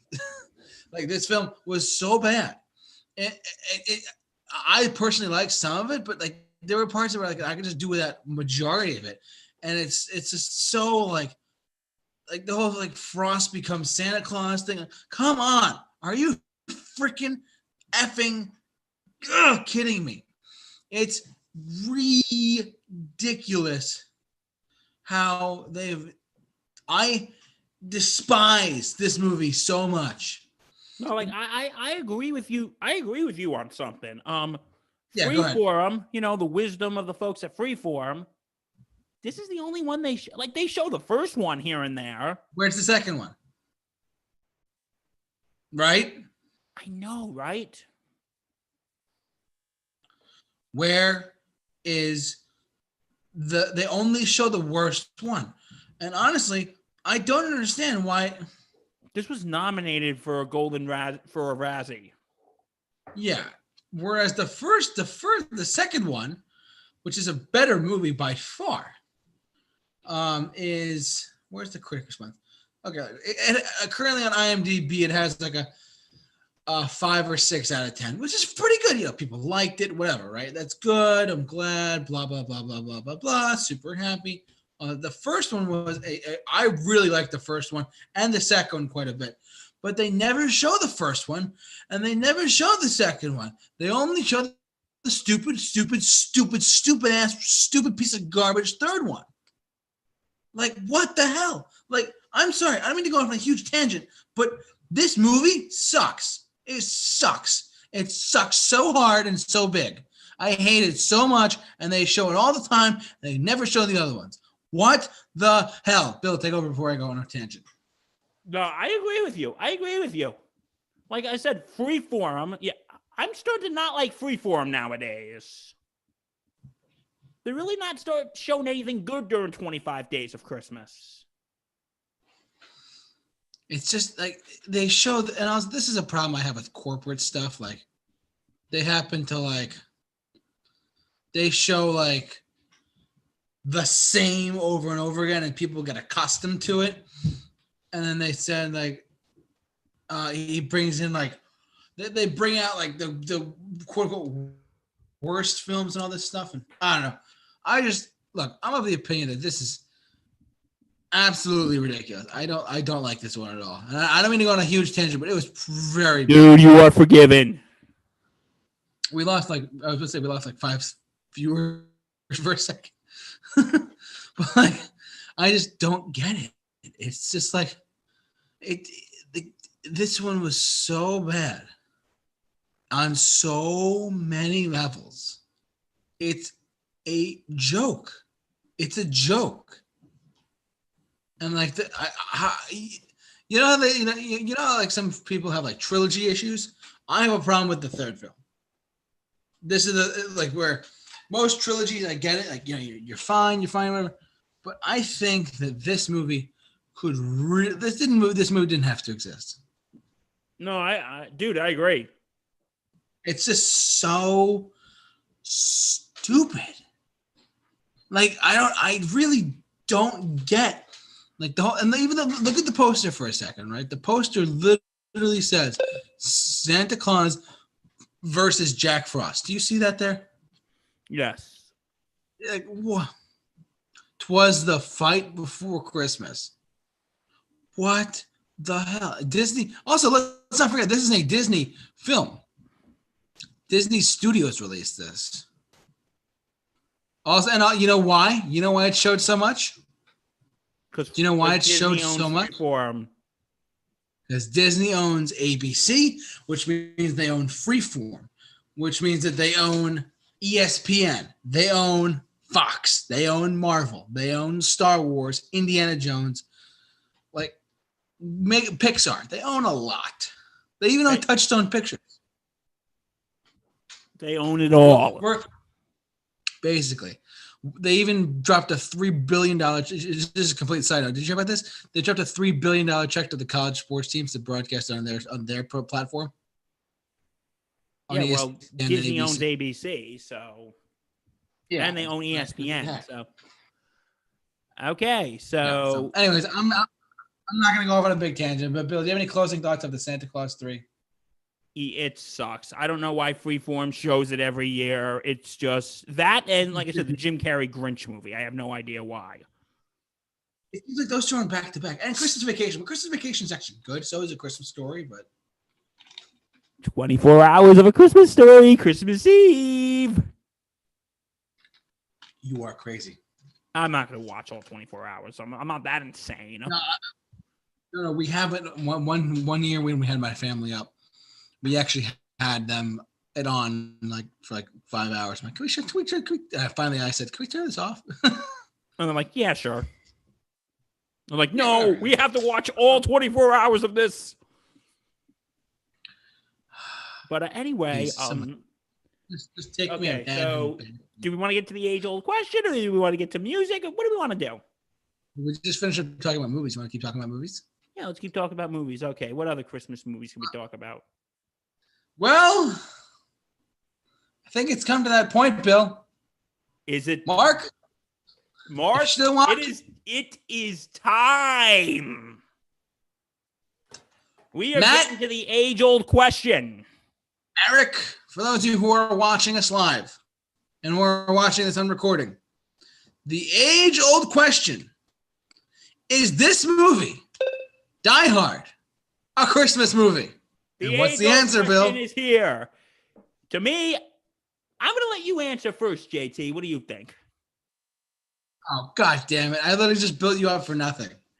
Okay, you know what? I'll say this. I think it has...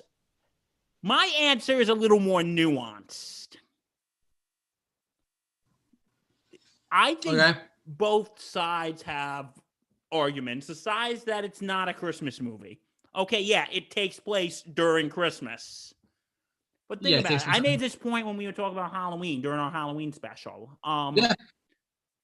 Is Christmas really relevant to the plot once you think about it? No, because it just took place at a Christmas party, right? That's it. Yeah, it takes place at a Christmas party. Let's say instead of a Christmas party, what if this took place during a New Year's Eve party? Would it be a New Year's Eve movie? Would the plot really change? But here's the thing. I think people have people have different standards of Christmas movies. Be like, okay, the movie has to be about Christmas. Die Hard is technically not about Christmas. But other people are also... a lot of other stuff. But also people are thinking, hey, you know what? Maybe I get tired of the schmaltzy, every time a bell rings, an angel gets his wings. Or God bless us, everyone. Maybe people get tired of those schmaltzy shit and they just want to see Bruce Willis jump out of an exploding building.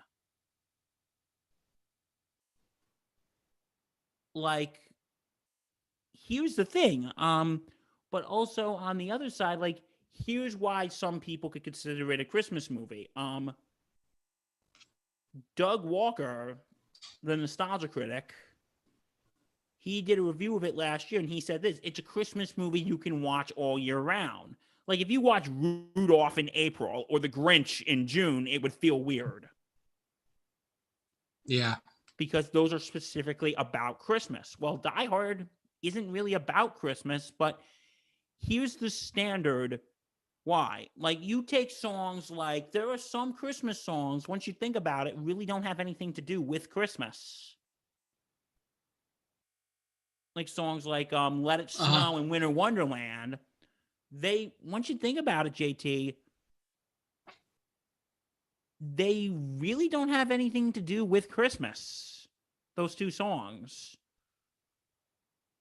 Winter Wonderland and That's Let It true. Snow, they really don't really have anything to do with Christmas. They're about winter. But we associate those songs with Christmas. We associate those songs with Christmas. Okay, we'll talk about that at some point, Matt. We just got to get through. Hey, Joe Wiley, good to see you. We got to get through this age-old question first, Matt. That is our priority right now. Yes. Is the age-old question. That's our priority. But yeah, but like I said, those songs, they really don't have anything to do with Christmas, but we associate them with Christmas. I have the answer pulled up whenever you're ready. Now, to me, listen, I don't think there's really a concrete answer on this one. I think both sides have valid points, but I think it's really up to preference. I personally wouldn't consider it a Christmas movie, but hey, if you do, hey, dude, because I know there are people who watch this on Christmas Eve just as much as they do The Grinch or Rudolph or It's a Wonderful Life or Christmas Vacation or A Christmas Story. They watch this as much as they watch those. And if you want to watch, if that is your standard of a Christmas movie, then good for you. All right, JT, what's your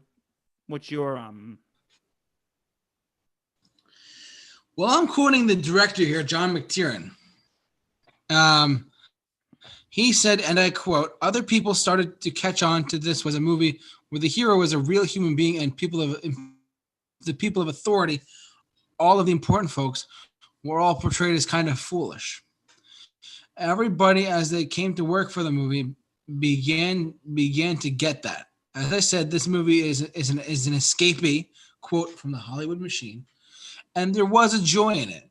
We hadn't intended it to be a Christmas movie, but the joy that came from it turned it into a Christmas movie." And so someone ran that report the other day. I think it was Screen Rant here. And they basically said how they think the director himself ended the debate by saying it's a Christmas movie. So personally, I'm not, I have my own judgments. I have my own opinions, but this is your place to air it, my friend. I'm going to say, yeah. I'm going to go with yes. Why do you think it's a Christmas movie? Well, because yes, it takes place with a Christmas party. Yes, it does all that, but at the same time, I look at it as it's Christmas Eve and it's a Christmas action adventure film. That's the way I look at it. Personally, that's me. Our opinion. Well, that's how my brother described it. He said it's basically an action movie that takes place during Christmas. Why not, right? And like I said, there's many people who watch this on Christmas Eve just as much as they do the Rudolph, Frosty, the Grinch, and etc. There's actually, I think it was a couple years ago during Christmas, the NYPD put out on their Twitter on Christmas Eve, wishing our friends and colleagues of the LAPD a safe Christmas Eve. Hashtag Die Hard's a Christmas movie. That's funny. But that's funny. Yeah, but like I said, I know some people like Mark are very down home. Die Hard's a Christmas movie, and listen, I think everyone,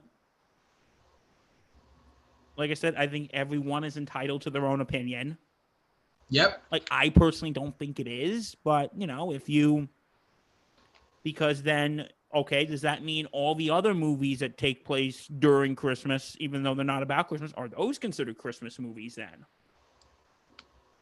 Like,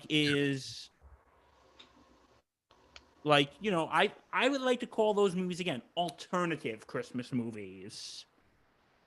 Yeah, I could see that. Like if you don't I want got the it. I'm sorry. schmaltzy and you want something more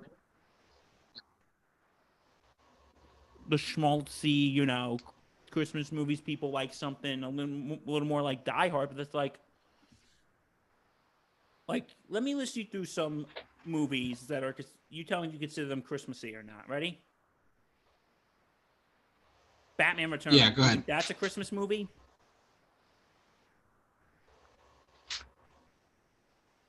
Batman. No. It No. takes place during Christmas. Yeah, that's true. It takes place during Christmas. Do you think one of my favorite movies, Gremlins, that takes place during Christmas? Does like again, Gremlins does it kind of goes to the same question, you know? Have you ever seen it or no? Which one is it? Gremlins, Yes. like You could, but on I mean, it's one hand, debatable. Billy, you know, Billy's father gives Gizmo to Billy as a Christmas present. But think about it this way. If he gave it to him not as a Christmas present, what if he gave it to him as a birthday present? Mm-hmm. Would the plot of the movie really change?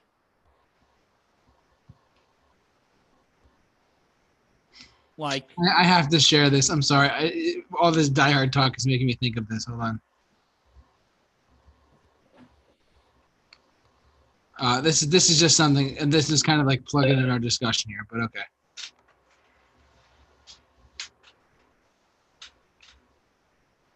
When your kids ask you to make a gingerbread house, so you recreate the final scene from Die Hard.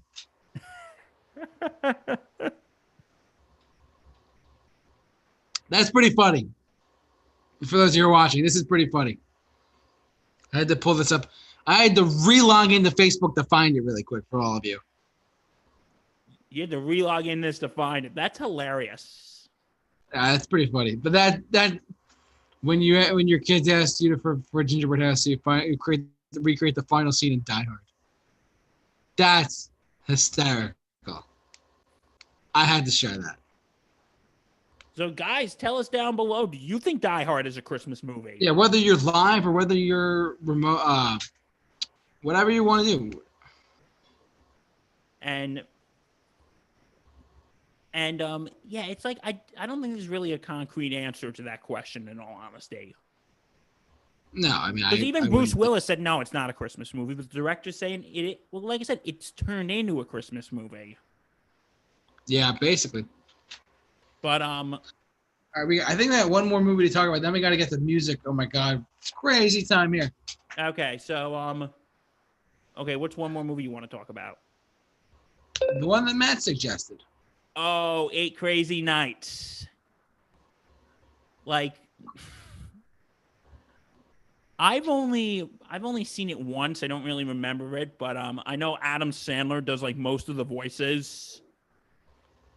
Yeah. That's a technical foul. Have you ever seen it? No, I never heard of it until right now. It's basically, here's the thing. Adam Sandler is basically a degenerate. It's an anime movie. He's basically a degenerate. He gets arrested for drunk driving. Mm-hmm. And instead of sentencing him to jail time, which they should have, they sentenced him to being a referee in a youth basketball league. Mm-hmm. And the ref who is retiring is a guy by the name of Whitey, who is also voiced by Adam Sandler. Okay. Showing him basically just how to be a better person. But I'll be honest, that movie, his voice is absolutely annoying. Adam Sandler, this is Happy Madison Adam Sandler, folks. So this is Adam Sandler. Matt, tell us your thoughts on Adam. on this movie. Have you ever heard of what is it? The Can't Hanukkah song? comment 'cause oh yeah. Put on your yarmulke. It's time for Hanukkah. O.J. that's a great. Simpson, not a Jew. Exactly. I love this. I've only knew that certain celebrities were Jewish because of that song. Harrison Ford's a quarter Jewish. Not too shabby. Oh, it's so funny. It is hilarious. That song is hilarious. You want to get into it? What, the song? Yeah. Or not just the song, but like the songs. Okay, we could get into Christmas music, but first, guess what? What? I think I got to do a plug of. Why we're doing this in the first place? Yeah, remember all the proceeds are going to Toys for Tots, which helps for, unfortunate kids get Christmas presents, and also for Friends of Jacqueline, which sends up college kids with which sets up kids with cancer with college sports teams. Sorry, I had a bit of a brain fart there. So both links to the organizations are down below. And please, whatever little bit you have, let's donate some money and put some smile on some kids' faces for Christmas this year. Come on, let's do it. I'm just showing everyone the links. This is us live right now, and Toys for Tots is right here. Cancer fundraiser is the Friends of Jacqueline fundraiser. Yes, and Friends of link Jacqueline. And the YouTube video that Bill provided is right below it, so you guys can check that out there. So. Yeah, the video. Let me just give you, for those, I interviewed Jacqueline for my podcast back in October. Oh, not October, June. Sorry, my brain is running out right now. But I did this back in June. I interviewed her. If you guys want to go check it out. Yeah, so that's what we're doing it for. Okay, now time to get for something that people love and hate: Christmas music. You ready for this, Bill? Let's talk about this one really quick. Okay. I can share my. You ready? Okay, I like this song. I actually really do like this song. I do too. It's been done and done over since then because it came out in 1994. But hey, why not, right? The year I was born. You're as old as the song. I am old as this freaking song. That's hysterical. I am 26. I will be 27 in March. But anyway, yeah, this song I actually really do like this song. And Mariah Carey is still making money off of it. Oh God, every year. November 1st, like, time to go find Mariah Carey. Call me. All I want for Christmas is you. It's played on like every radio station. It's like the biggest. It's the most played one. You know what? This one is actually the 7th most played. Oh, the Andy Williams version of "It's the Most Wonderful Time of the Year." Yeah, it's the 7th most heard Christmas song. Really, the 7th heard. Like popular one, that is. Really, I didn't know that. Yeah, you can look it up. What else we got? Oh, I like this one. Okay, I do actually like this song. I really do. Band-Aid, do they know? Do they know it's Christmas time at all? Do, do, do, do, do, do, do, do. You want to know, because this is actually a charity single. It was actually for kids in Africa. Yes. But you know what the weird thing is? I really actually do like this song, but I'm not the biggest fan of the song "We Are the World," because "We Are the World" was actually the response to this song.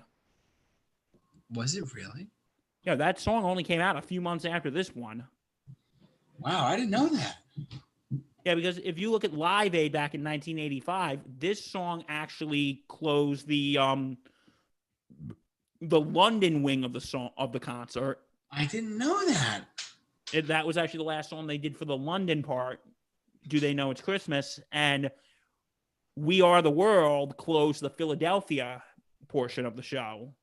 Wow. But I will say this, fun fact, did you know Bob Geldof, he hates the song. Does he really? Oh, he absolutely freaking hates it. And he wrote it. Why? He just says, oh my God, every time I'm in the store getting stuff, I hear this song around Christmas and it drives me crazy. Oh, I can imagine. Like, I actually really do like this song. It's a really good song, and I actually listened to it yesterday, and listen, I hate to get into some personal shit here. This year, as it is for most people, has been really hard on my mental health. Yeah. And I remember Do They Know It's Christmas was playing in the car yesterday when we were driving around and seeing Christmas lights. The song started playing, and a big smile just came on my face. Aw. Like, because I've been having a hard time. I think most people have been getting a hard time getting into the Christmas spirit this year because of, obvious reasons. Thanks, COVID. Yeah, thanks, COVID. Every time I say thanks, COVID, folks, take a shot. Okay, so this song, Christmas in Hollis, Queens. This one, it's Christmas time in Hollis. In Hollis, Queens. Mama's cooking chicken in collard. Oh, and you know what movie that's in? What movie? It's in Die Hard. Okay, maybe now I'm starting to get on the It's a Christmas movie band. They told you. I like this one. I actually like it too. I met him, right? Wait, you met DMC. Really? I didn't know that. How was he? And where'd you meet him? At Comic-Con. He's a comic book artist now. Nice guy, or? Very nice. I'll keep talk about Hollis, Queens. I'll pull up a picture for you. Yeah, I've only heard the song a few times, but because I feel like the Christmas station that by us, and you know what I'm talking about. Oh God! Don't even say it. We don't want to give out the name because we don't want to give away our location. Because people like Matt might try to find us. I'm just kidding, Matt. I love you, buddy. But anyway, I feel like with Christmas music, this is more of a broader thing. But I feel like they always play the same freaking Christmas songs. They do. You're not alone. They always play All I Want for Christmas Is You, which again, I like that song, but once you hear it 36 times. Yeah, that's a bit much. All I Want for Christmas Is You. It's the Most Wonderful Time of the Year. Or, they only play like those songs and Gene Autry's version of Rudolph and Here Comes Santa Claus. Oh, give me a break. It's ridiculous. You never hear like Run DMC up here. No, it's insane. Well, plus we live in like the whitest part of the country, so. You're funny. But yeah, I've never really heard that song a lot. Hold on, let me get out of this. I got a radio station which names we're not going to give out. That's him, and he's wearing a Queen shirt. Because you forget that he did stuff with Aerosmith. Yeah, he did. He did Walk This Way. Yeah. Yeah, he does comic books. He said at the bottom there. Yep. That's just. He was fantastic. He was one of the sweetest guys. He seems like a nice dude. He was pretty chill. I wanted to go back and see him again the last time Comic-Con happened, but I missed him on the wrong day. So he's very nice. But yeah, he's like, I told him, I said, sorry, dude. I hate to burst you, but I'm going to be a fanboy around you because I love Run DMC so much. And you guys revolutionized the hip-hop genre. And I know you've heard that a ton of times, but I want to say thank you so much for doing so. He's like, yeah, thanks, man. No problem at all. And new music coming out soon. I'm like, what? Flip it out. No, he was great. He was very nice, very down to earth. So he seems like it. Yeah. But he didn't have his glasses on. That's what I can see that. Okay, so what other Christmas songs can we talk about? What are some like not? Oh, you know what's it? All right, you know me. Okay, what is your most? Loved Christmas song because I got Loved. Which song do you personally like? It could be religious, it could be non-religious, whatever.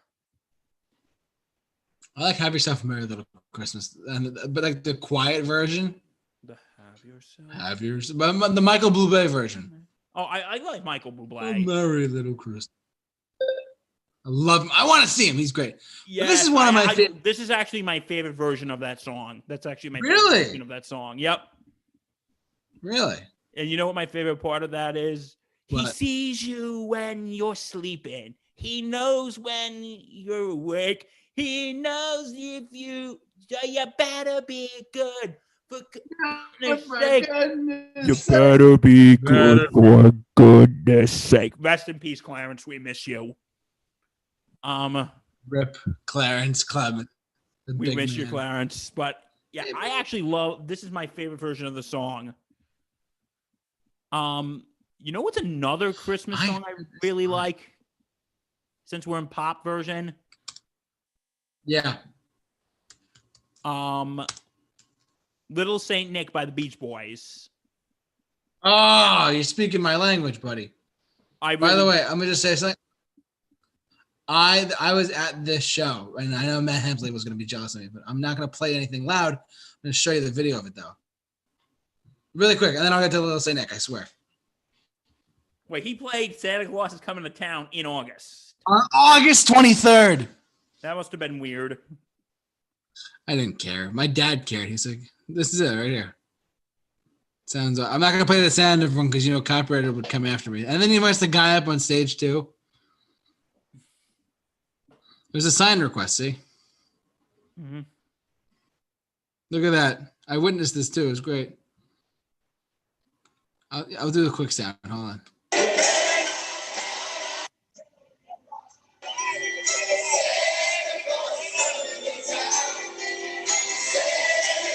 Is that crazy or what? Yes. I saw that live. It was really cool. Well, let's get to it. Little Saint Nick with the Beach Boys. Saint Nick, Saint Nick. Run, reindeer. This recharted after 57 years of being released. Really? Not too long ago. Yeah. It's the little Saint Nick. Little Saint Nick. You know what? You know what I also really love about this? There was a commercial that Coca-Cola shows around the holidays. I don't know if you ever saw it. It's it is a really cute commercial. It's a bunch of polar bears. They're trying to sleep, and then this song is playing. A bunch of penguins are partying, and they're hearing the song, and the polar bears are looking on, and one of them like falls through and slides through the party, and all the penguins just stop, and they're looking at him like, what the hell is he doing here? That's right. I remember that commercial, yeah. And then one of the penguins come over and gives him a Coke. Yeah. And he gives it, and he drinks it, and then the penguin, which he start the music, and all the polar bears come, and they're celebrating together. I love that commercial. Yeah. But love that song, Little Saint Nick by the Beach Boys. But you know what? Probably one of my uber favorite Christmas song is what? Happy Christmas, the War is Over by the late, great John Lennon, who we just 2 weeks ago observed the 40th anniversary of his death. Yeah. I think that song is just really relevant to today. You know what's another song that he did that's not necessarily a Christmas song, but it kind of goes along with like New Year's Eve and Christmas time? What?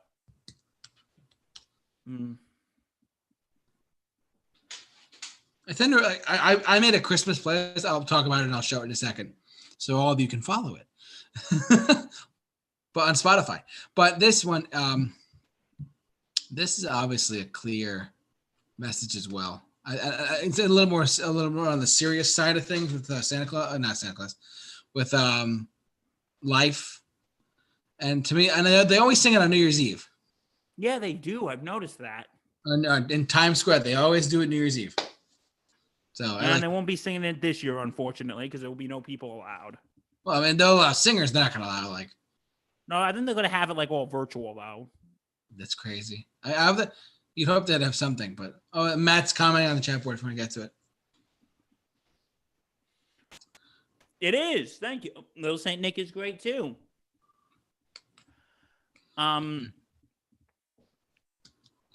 So I just really, yeah, and I think those two songs, "Happy Christmas," "War Is Over," and "Imagine," are very relevant to today of what's been going on, and very much so. So yeah, we talked about I love that song. What about "Step Into Christmas" by Elton John? I do like that one as well. That's a very good Christmas. I'm gonna make this a little easier for us. Instead of Googling stuff, I could just do this.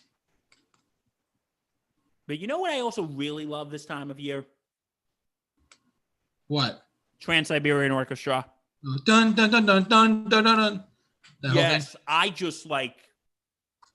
I basically have like the biggest Christmas gasm every time I hear that song. I just love how the I'm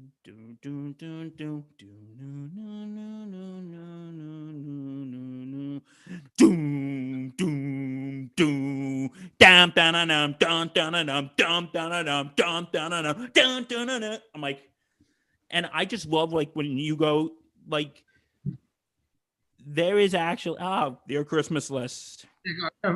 Finish up and then I'll yeah, and then I'll talk about. Because I remember one time about 3 years ago I went to Foxwoods, the casino. Not sponsored, but I went there and it was around Christmas time. They had their Christmas tree up. And what they did, they were playing that song and they had the lights like synchronized to that song. That's so cool. Especially to that one. They had it like synchronized. So this is your Christmas playlist. Yes, everyone. So this is I'm glad we finally got to this. So this is my Christmas playlist I call it Wonderful Christmas Time. You all should follow it. Just saying, because it's not just the classics. It's not just it's the most wonderful time of the year. It's not just All I Want for Christmas Is You. It's not just Little Saint Nick. It's not just Queen's Thank God It's Christmas. It's not just Wonderful Christmas. It's a lot of other Christmassy songs as well. Like the Kinks wrote a song called Father Christmas, and it's really great. What else we got here? Smashing Pumpkins and Bob Dylan. There's other artists that did. U2 did a Christmas song. Like there's other Christmas songs out there, and if you want to find them, I was fortunate enough to make a playlist like this. If you want, I can leave a link for it in the description of this video that you're watching, so you guys can check it out as well and follow it, and hopefully the Christmas spirit will be with you more so than just now. And also, I want to ask you, what's your favorite version of like pop singers singing like, more traditional Christmas songs? I gotta look at this because I had the answers right in front of me. I just have to see it. You said pop star? When pop singers sing like more traditional version of Christmas song, like more traditional Christmas songs. Yeah. Polar Express soundtrack. I'm trying to probably there's I'll get to it in 1 second, but I'm gonna say give me 2 seconds because it's right in front of me. Like I said, I just want to look at it. And there's other stuff in here I want to point out too. I'm gonna say, you know what? It's not a cover. It's a brand new song by Meghan Trainor. She did a song with Earth, Wind, and Fire. Yes, that new one. Isn't that great or what? Celebration, holla, holla. That song, I really do like that song, actually. It was really good. Yeah, it's right here. It's Holiday. It's featuring Earth, Wind, and Fire. I'm a big, call me. I think she's married. She's expecting her first kid soon. Shit. Damn it. It's like him with Meghan Trainor, me with Anna Kendrick. Preach it, buddy. Preach it. So yeah, but like I just And you know what the funny is? Go on. I gotta actually pull up something kind of funny. 1 second.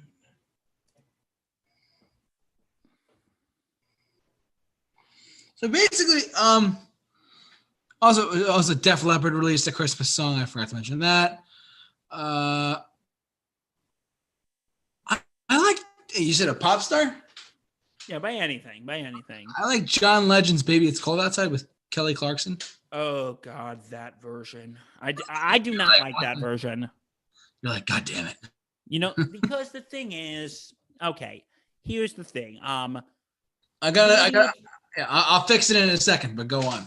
Baby It's Cold Outside was released, was a radio station last year pulled the song because for some of its questionable lyrics. And they released the non-offensive version of the song.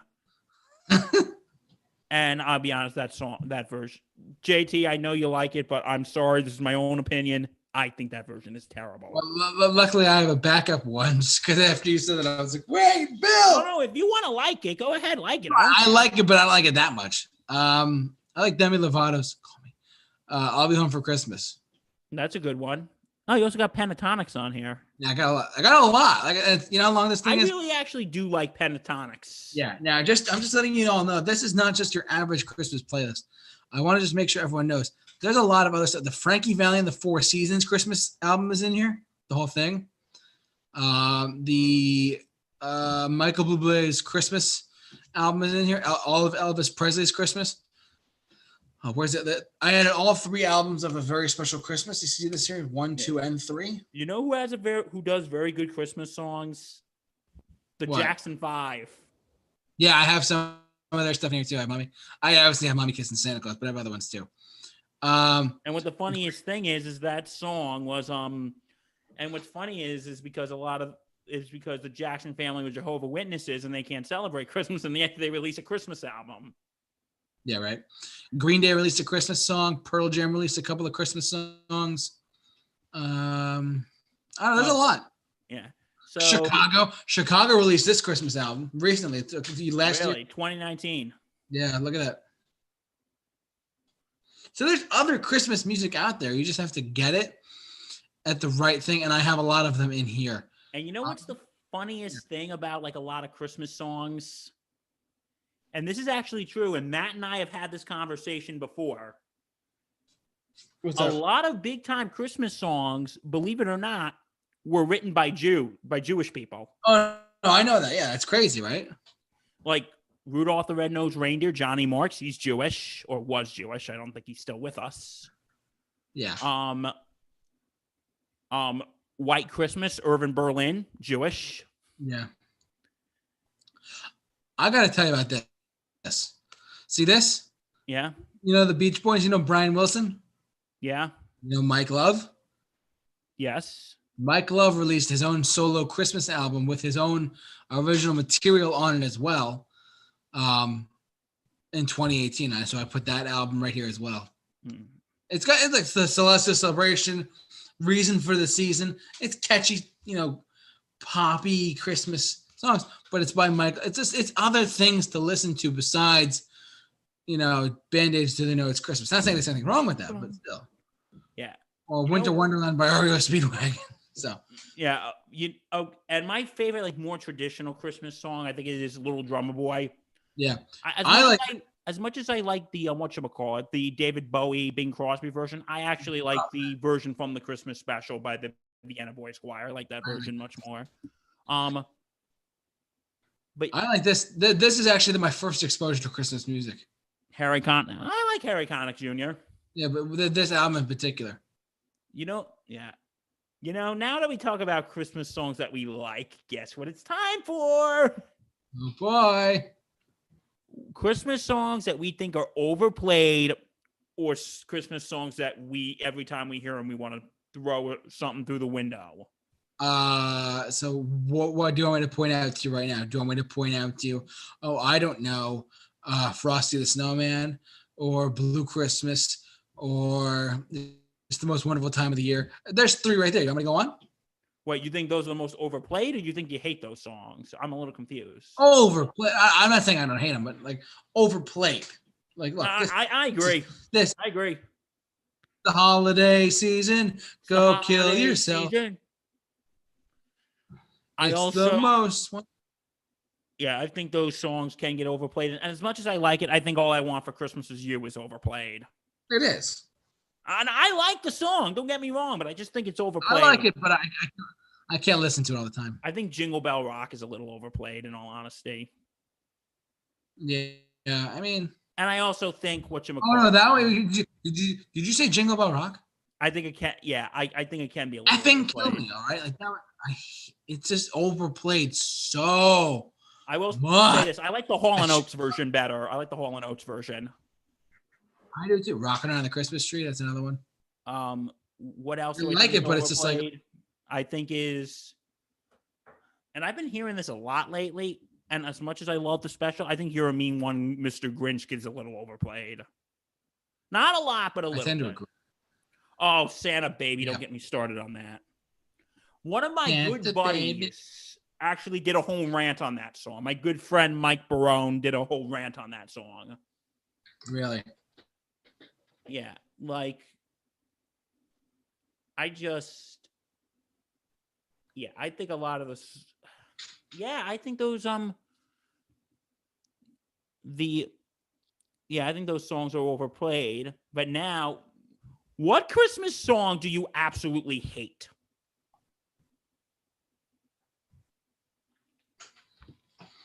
This one, hold on. Can I say the Justin Bieber one? Mistletoe? No, Justin Bieber's featuring Mariah Carey's All I Want for Christmas Is You. Oh, God, that's a thing. I'm sorry, I didn't mean to tell you that. Oh, God, a few minutes ago, I was living in blissful ignorance of that, and now I know that exists. Wait, hold on. You said overplayed? Overplayed or most hated? Okay, most hated is probably this one. Really? You hate Most Wonderful Time of the Year? It's because it's overplayed. Okay, JT, hated and overplayed are two totally different things. You can hate a song because it's overplayed, but I hate it because it's overplayed. Okay. I like the song, but I don't like the song anymore because it's overplayed all the time. Whereas something like this one, whereas something like Believe from like the we talked about this before. I really like Believe, actually. The Polar Express soundtrack, the Believe Josh Groban thing. Like that's better in my opinion. It is. It's not played that often. You know what I'm gonna pull up something. I might have to share something soon if that's okay.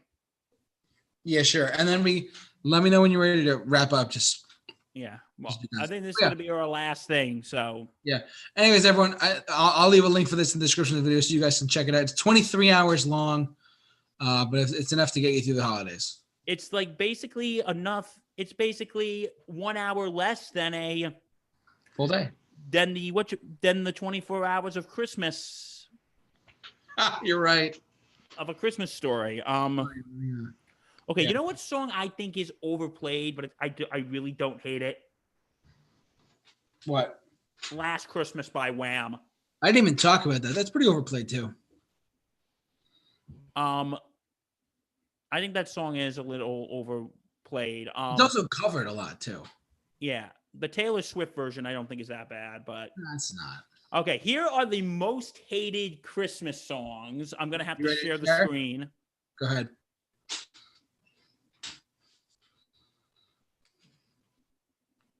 Okay, we're gonna start from the bottom. I want a hippopotamus for Christmas. I can see why people hate it. It's kind of hated. Yes, we know you want hippopotamus for Christmas. The 12 Pains of Christmas. I thought that was funny. Sending Christmas cards. Hangovers. In-laws. 5 months of bills. Months of bills. Oh, like I actually got a funny story. It was our friend Mark, my friend Mark, who was commenting earlier. Yeah. Who was commenting earlier. He actually had this story, and I said I'd tell it on air. He used to work in a drugstore. Okay. And on Christmas Eve, all day, they played Christmas music. Oh, God. And every 45 minutes, the 12 Days of Christmas, the Muppet version came on. And every 45 minutes, that song was playing. And then there's the part where Miss Piggy goes, 5 gold rings. Ba-dum bump. Every time that part goes, the whole story goes, ba-dum bump. And he goes, I wanted to freaking shoot myself every time. So that's why, to this day, he hates the Muppet version of the 12 Days of Christmas because of that. I like the 12 Pains version. It's pretty funny. 5 months of bills and finding a Christmas tree. Okay, number 13, the Little Drummer Boy. That version, apparently it's a spoof. They find it gloomy and pompous. Oh, screw you. Where Are You Christmas by Faith Hill from The Grinch. I actually don't think it's that bad. And I actually think I don't think it's the best, but I think it's okay. Please, Daddy, Don't Get Drunk on Chris. Oh, that's a cheerful thought. Okay, people hate rocking around the Christmas tree? My grandmother does. I actually don't. I will admit, I think that song is overplayed. I'll admit, I think it's overplayed, but I don't hate it. Okay, number 9. Oh, the Christmas shoes. Ouch. Oh boy, you've heard this song? I've heard of it, yeah. It's a song that is like, I'm surprised this isn't number 1 in all honesty. Huh? Because a lot of people hate this song. Me, I'm kind of on the fence. I can see why people hate it. Here's the plot of the song. It's about a guy who's standing in line on Christmas Eve, who's just not in the Christmas spirit. And in front of him is this little boy who's trying to buy these pair of shoes for his mom, who's dying. Fa la la la la la la la. Dance the season 2. Be jolly. Yeah, but anyway, he doesn't have enough money to buy the shoes. He doesn't know what to do. And the end of the song, the man pays for the shoes for him. Okay. And, there is this one part of the song that I do like. It's the number 1 song going, so I laid the money down. I knew I had to help him out. And he thanked me and ran out. And all of a sudden, that little boy reminded me what Christmas is all about. So, yeah, I can see why people hate it, because it is sappy. Yeah. It's like those chain emails, your relatives. Yeah, I'm that old, folks, when chain emails were still a thing. Okay, number 8. What? Wonderful Christmas Time by Paul McCartney. That's a joke. Oh, God. Whoever wrote this list, we don't like you. Yeah. I actually like that song. Number 7 is Baby It's Cold Outside. We already went on a huge tangent about that. We don't need to go back. Santa Baby. That too. Yeah. Stop Sexualizing Santa. What? Number 5 was I Saw Mommy Kissing Santa Claus. Oh, my God. Sexualizing Santa is not good for children. Remember that, folks. And number 4, Grandma Got Run Over by a Reindeer. Why is that number 1? Why is it 4? It should be number 1. Oh, you hate that song too? Oh, God. Grandma got run over by a reindeer. It's a song about Grandma getting run over and getting killed, and they make it sound like Grandma got run over by a reindeer. There's actually a Christmas special about that. It's like it's around cartoon. You've seen it? Depressing. I actually don't think it's that bad, but I hate this song. I really do. Number 3, Dominic the Donkey. Jiggity jig. I know a lot of kids in Italian households, like this is like a staple of it. Yep. Number 2, the Chipmunk song. No shit. Now, let me tell you a fun story here. When I was a kid, okay, for those of you who don't know, I'm on the autism spectrum and I have sensory issues. So certain sounds would bother me. the Chipmunks when I was a kid, because of their high-pitched voices, would bother the hell out of me. So I could not listen to the Chipmunk song. God. Like when I was a little kid, because their voices like just grated on me. I could not listen to them. Yeah.